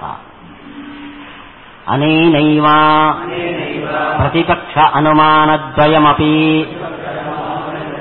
ಸಮಾಹಿತಂ ವೇದಿತವ್ಯಂ ನೇದಂ ಸ್ಮೃತಿರಿತಿ ವ್ಯವಹರ್ತವ್ಯಂ ಸತ್ತಾಂಶ ಉಲ್ಲೇಖಾದಿ ಸ್ಮೃತಿ ಚಿನ್ನ ವಿಕಲತ್ವ ಇತಿ ಪ್ರಥಮ ಪ್ರಯೋಗೇ ವಿವಕ್ಷಿತತ್ವಾತ್ ಅತ ಏವ ಚಿತ್ತಗುಡಾದಿ ಪ್ರತ್ಯಯ ಪ್ರಕ್ರಿಯಾಪಿ ಪರಾಸ್ತ. ನಾವು ಹಿಂದೆ ರಜತ ಜ್ಞಾನವು ಸ್ಮರಣೆ ಅಂತ ಅವನು ಸಾಧನೆ ಮಾಡಿದರೆ ಅದು ಸ್ಮರಣೆ ಅಲ್ಲ ಅಂತ ಒಂದು ಕೌಂಟರ್ ಆರ್ಗ್ಯುಮೆಂಟ್ ಮಾಡಿದ್ದೀವಿ ಹಿಂದೆ. ಅಂದ್ರೆ ಕಳೆದ ವರ್ಷ ಇಲ್ಲಿ ಪಾಠದಲ್ಲಿ. ಹೇಗೆ ಅಂದ್ರೆ ರಜತ ಜ್ಞಾನಂ ನ ಸ್ಮೃತಿ ಸತ್ತಾಂಶ ಉಲ್ಲೇಖ ರಹಿತತ್ವ.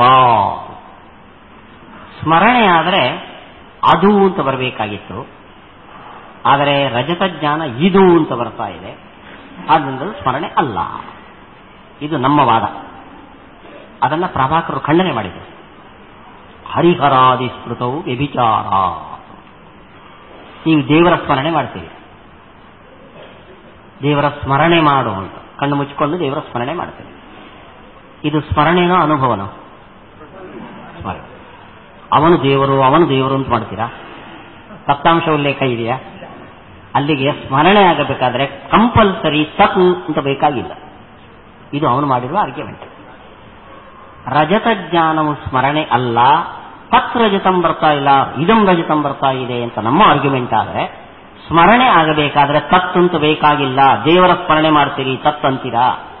ಇದು ಅವನ ಆರ್ಗ್ಯುಮೆಂಟ್. ಇದನ್ನು ಇವಾಗ ರಿಪೇರಿ ಮಾಡ್ತೀವಿ ನಾವು. ಏನಂತ? ಇದಂ ನ ಸ್ಮರಣಂ ತತ್ತಾಂಶ ಉಲ್ಲೇಖಾದಿ ಸ್ಮೃತಿ ಚಿಹ್ನರಹಿತತ್ವ. ಸ್ಮೃತಿಯಿಂದ ಸೂಚಕವಾದ್ದು ಯಾವುದೂ ಇಲ್ಲ. ಆದ್ದರಿಂದ ರಜತ ಜ್ಞಾನವು ಸ್ಮರಣೆ ಅಲ್ಲ. ತತ್ತಾಂಶ ಅಂತ ಪರ್ಟಿಕ್ಯುಲರ್ ಅಲ್ಲ. ಸ್ಮೃತಿಯಿಂದ ಸೂಚನೆ ಮಾಡಲಿಕ್ಕೆ ಏನಾದರೂ ಒಂದು ಸಿಂಪ್ಟಮ್ಸ್ ಬೇಕು. ಅದು ಯಾವುದೂ ಇಲ್ಲ. ರಜತಂ ಇದಂ ರಜತಂ ಅನ್ನೋ ಜ್ಞಾನದಲ್ಲಿ ನೋಡ್ರಿ, ಅವರು ಹಾಗಿದ್ರು ಅಂತೇವೆ. ಇದು ಸ್ಮೃತಿನೋ ಅನುಭವನ? ಸ್ಮೃತಿ. ಯಾಕೆ? ಅವರು ಸಪ್ತಾಂಶ ಉಲ್ಲೇಖ ಇದೆ. ದೇವರ ಸ್ಮರಣೆ ಮಾಡ್ತೀವಿ, ಇದು ಸ್ಮೃತಿನೋ ಅನುಭವನೋ? ಅನುಭವನ. ದೇವರ ಸ್ಮರಣೆ ಮಾಡ್ರಿ ಅಂತ ಹೇಳ್ತೀವಿ ನಾವು. ಸ್ಮರಣೆ ಅಲ್ಲಿ ಅವನು ದೇವರು ಅಂತಿಲ್ಲ, ಆದರೆ ಸ್ಮೃತಿಯ ಚಿಹ್ನೆ ಇದೆ. ದೇವರನ್ನು ಸ್ಮರಿಸಿಕೊಂಡೆ ಅಂತೀವಿ ನಾವು. ದೇವರನ್ನು ಅನುಭವಿಸಿದೆ ಅನ್ನಲ್ಲ. ನಾನು ಹರಿದಾಸ್ ಭಟ್ರನ್ನು ನೋಡಿದೆ, ದೇವರನ್ನು ಸ್ಮರಿಸಿಕೊಂಡೆ. ನೋಡಿದೆ ಅಂತೀವಿ, ಎಕ್ಸ್ಪೀರಿಯನ್ಸ್ ಇದ್ದಲ್ಲಿ. ಸ್ಮರಣೆ ಇದ್ದಲ್ಲಿ ಸ್ಮರಿಸಿಕೊಂಡಿದ್ದೇವೆ ಅಂತೀವಿ. ಹಾಗೆ ಇದಂ ರಜತಂ ಅಂತ ಜ್ಞಾನ ಬಂದ ಮೇಲೆ ನನಗೆ ರಜತದ ಸ್ಮರಣೆ ಬಂತು ಅಂತೀರ ಯಾರಾದರೂ? ಭ್ರಮೆಯಲ್ಲಿ ಶುಕ್ತಿಯನ್ನು ನೋಡಿ ರಜತ ಅಂತ ಜ್ಞಾನ ಬಂದ ಮೇಲೆ ನನಗೆ ರಜತದ ಸ್ಮರಣೆ ಬಂತು ಯಾರಾದರೂ ಅಂತೀರಾ? ಅದು ಸ್ಮೃತಿ ಅನ್ನೋದಕ್ಕೆ ಚಿಹ್ನೆ ಯಾವುದೂ ಇಲ್ಲ. ಒಂದ ಸ್ಮರಿಸಿಕೊಳ್ಳುತ್ತೇನೆ ಅಂತ ಎಕ್ಸ್ಪೀರಿಯನ್ಸ್ ಬೇಕು, ಒಂದ ಅದು ಅಂತ ತತ್ತಾಂಶ ಉಲ್ಲೇಖ ಬೇಕು. ತತ್ತಾಂಶ ಉಲ್ಲೇಖನೂ ಇಲ್ಲ, ಸ್ಮರಣೆ ಅನ್ನೋ ಎಕ್ಸ್ಪೀರಿಯನ್ಸೂ ಇಲ್ಲ ಅಂದಮೇಲೆ ಅದು ಸ್ಮರಣೆ ಅಲ್ಲ. ಈ ಅನುಮಾನಕ್ಕೆ ಅವದೋಷವೂ ಇಲ್ಲ. ಅದನ್ನ ನಮ್ಮ ಕೌಂಟರ್ ಆರ್ಗ್ಯುಮೆಂಟ್ ಗೆಲ್ತು, ನಿನ್ನ ಆರ್ಗ್ಯುಮೆಂಟು ಸೋಲ್ತು. ನೈವಂ ನೇದಂ ಸ್ಮೃತಿರಿತಿ ವ್ಯವಹರ್ತವ್ಯಂ ತತ್ತಾಂಶ ಉಲ್ಲೇಖಾದಿ ಸ್ಮೃತಿ ಚಿಹ್ನ ವಿಕಲತ್ವಾದಿ ಪ್ರಥಮ ಪ್ರಯೋಗೇ ಪ್ರಥಮ ಪ್ರಯೋಗ ಅಂದರೆ ಎರಡು ಅನುಮಾನ ಮಾಡಿದರೆ, ಮೊದಲನೇ ಅನುಮಾನದ ಅರ್ಥ ಇದು. ಇನ್ನು ಅವನು ಭ್ರಾಂತಿ ಇಲ್ಲ ಅಂತ ಹೇಳಕ್ ಹೋಗಿ ನಿಮಗೆ ಪೂರ್ವ ಮರ್ತೋಗಿದೆ. ಅದು ಒಂದು ಸಮಸ್ಯೆ ಬಂತು. ಇದಂ ರಜತಂ ಎಂಬಲ್ಲಿ ಇದಂ ಅನ್ನೋದು ಅನುಭವ, ರಜತಂ ಅನ್ನೋದು ಸ್ಮರಣೆ ಅಂತ ಹೇಳದ. ಮಗುವಿನ ಬಾಯಿಗೆ ಬೆಲ್ಲ ಹಾಕಿದ್ರೆ ಆ ಬಾಯಿ ಮಗುವಿಗೆ ಏನಾದರೂ ಪಿತ್ತ ದೋಷ ಇದ್ರೆ ಥೂ ಅಂತ ಉಗುಳುತ್ತೆ. ಆಯ್ತಾ? ಅಂದ್ರೆ ಪಿತ್ತ ದೋಷ ಇದ್ರೆ ಸಿಹಿ ಹಾಕಿದ್ರು ಕಹಿ ಆಗತ್ತೆ ಅದಕ್ಕೆ. ಅಂದ್ರೆ ಮಗುವಿಗೆ ಏನು ಎಕ್ಸ್ಪೀರಿಯನ್ಸ್ ಬಂತು ಬೆಲ್ಲ ಬಾಯಿಗೆ ಹಾಕಿದ್ರೆ? ಬೆಲ್ಲ ಕಹಿಯಾಗಿದೆ ಅಂತ ಜ್ಞಾನ ಬಂತು. ಇದು ಪ್ರಮಾಣೋ ಭ್ರಮೇನೋ?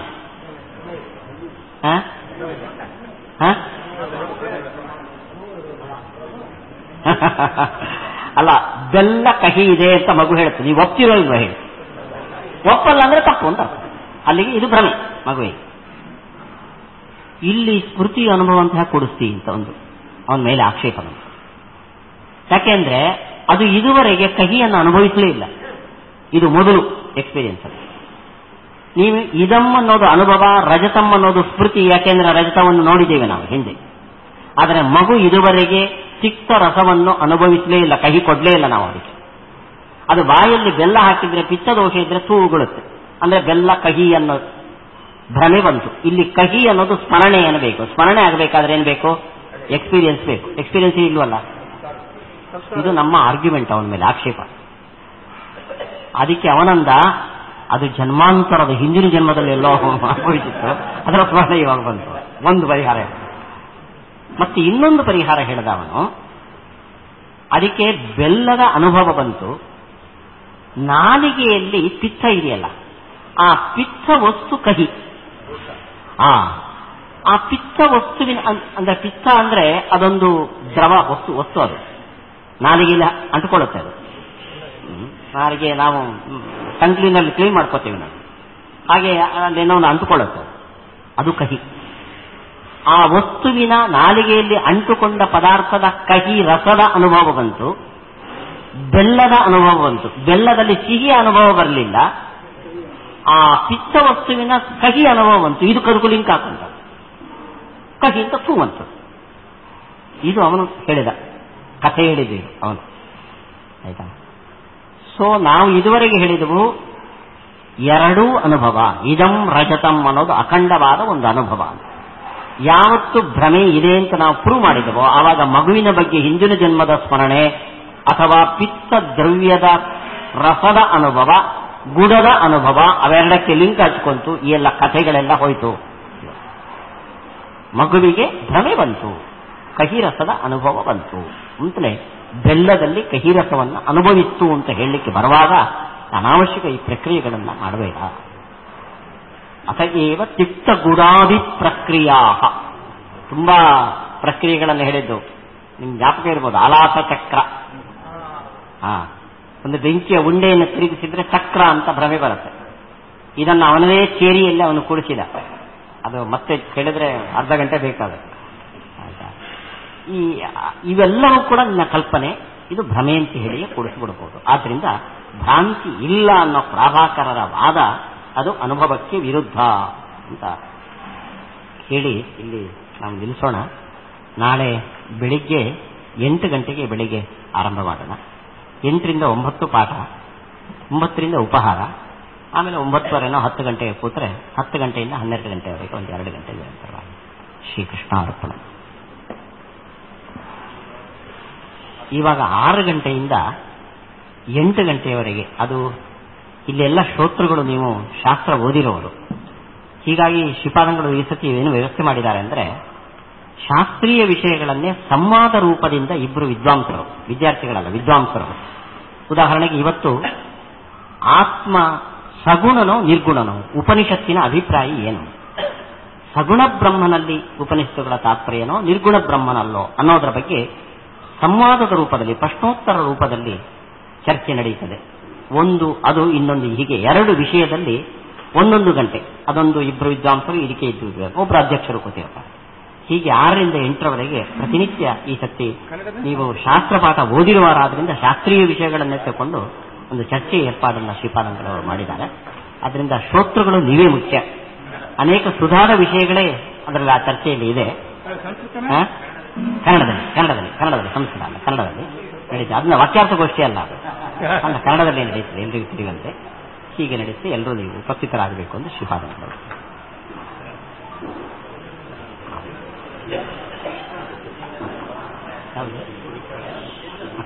ನಾನು ಹೇಳ್ಕೊಳ್ಳೋದು ನಿಮಗೆ ಹೇಳ್ಕೊಳ್ತಿಲ್ಲ.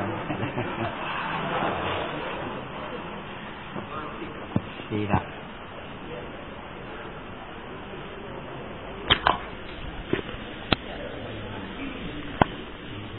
ಅನುಭವ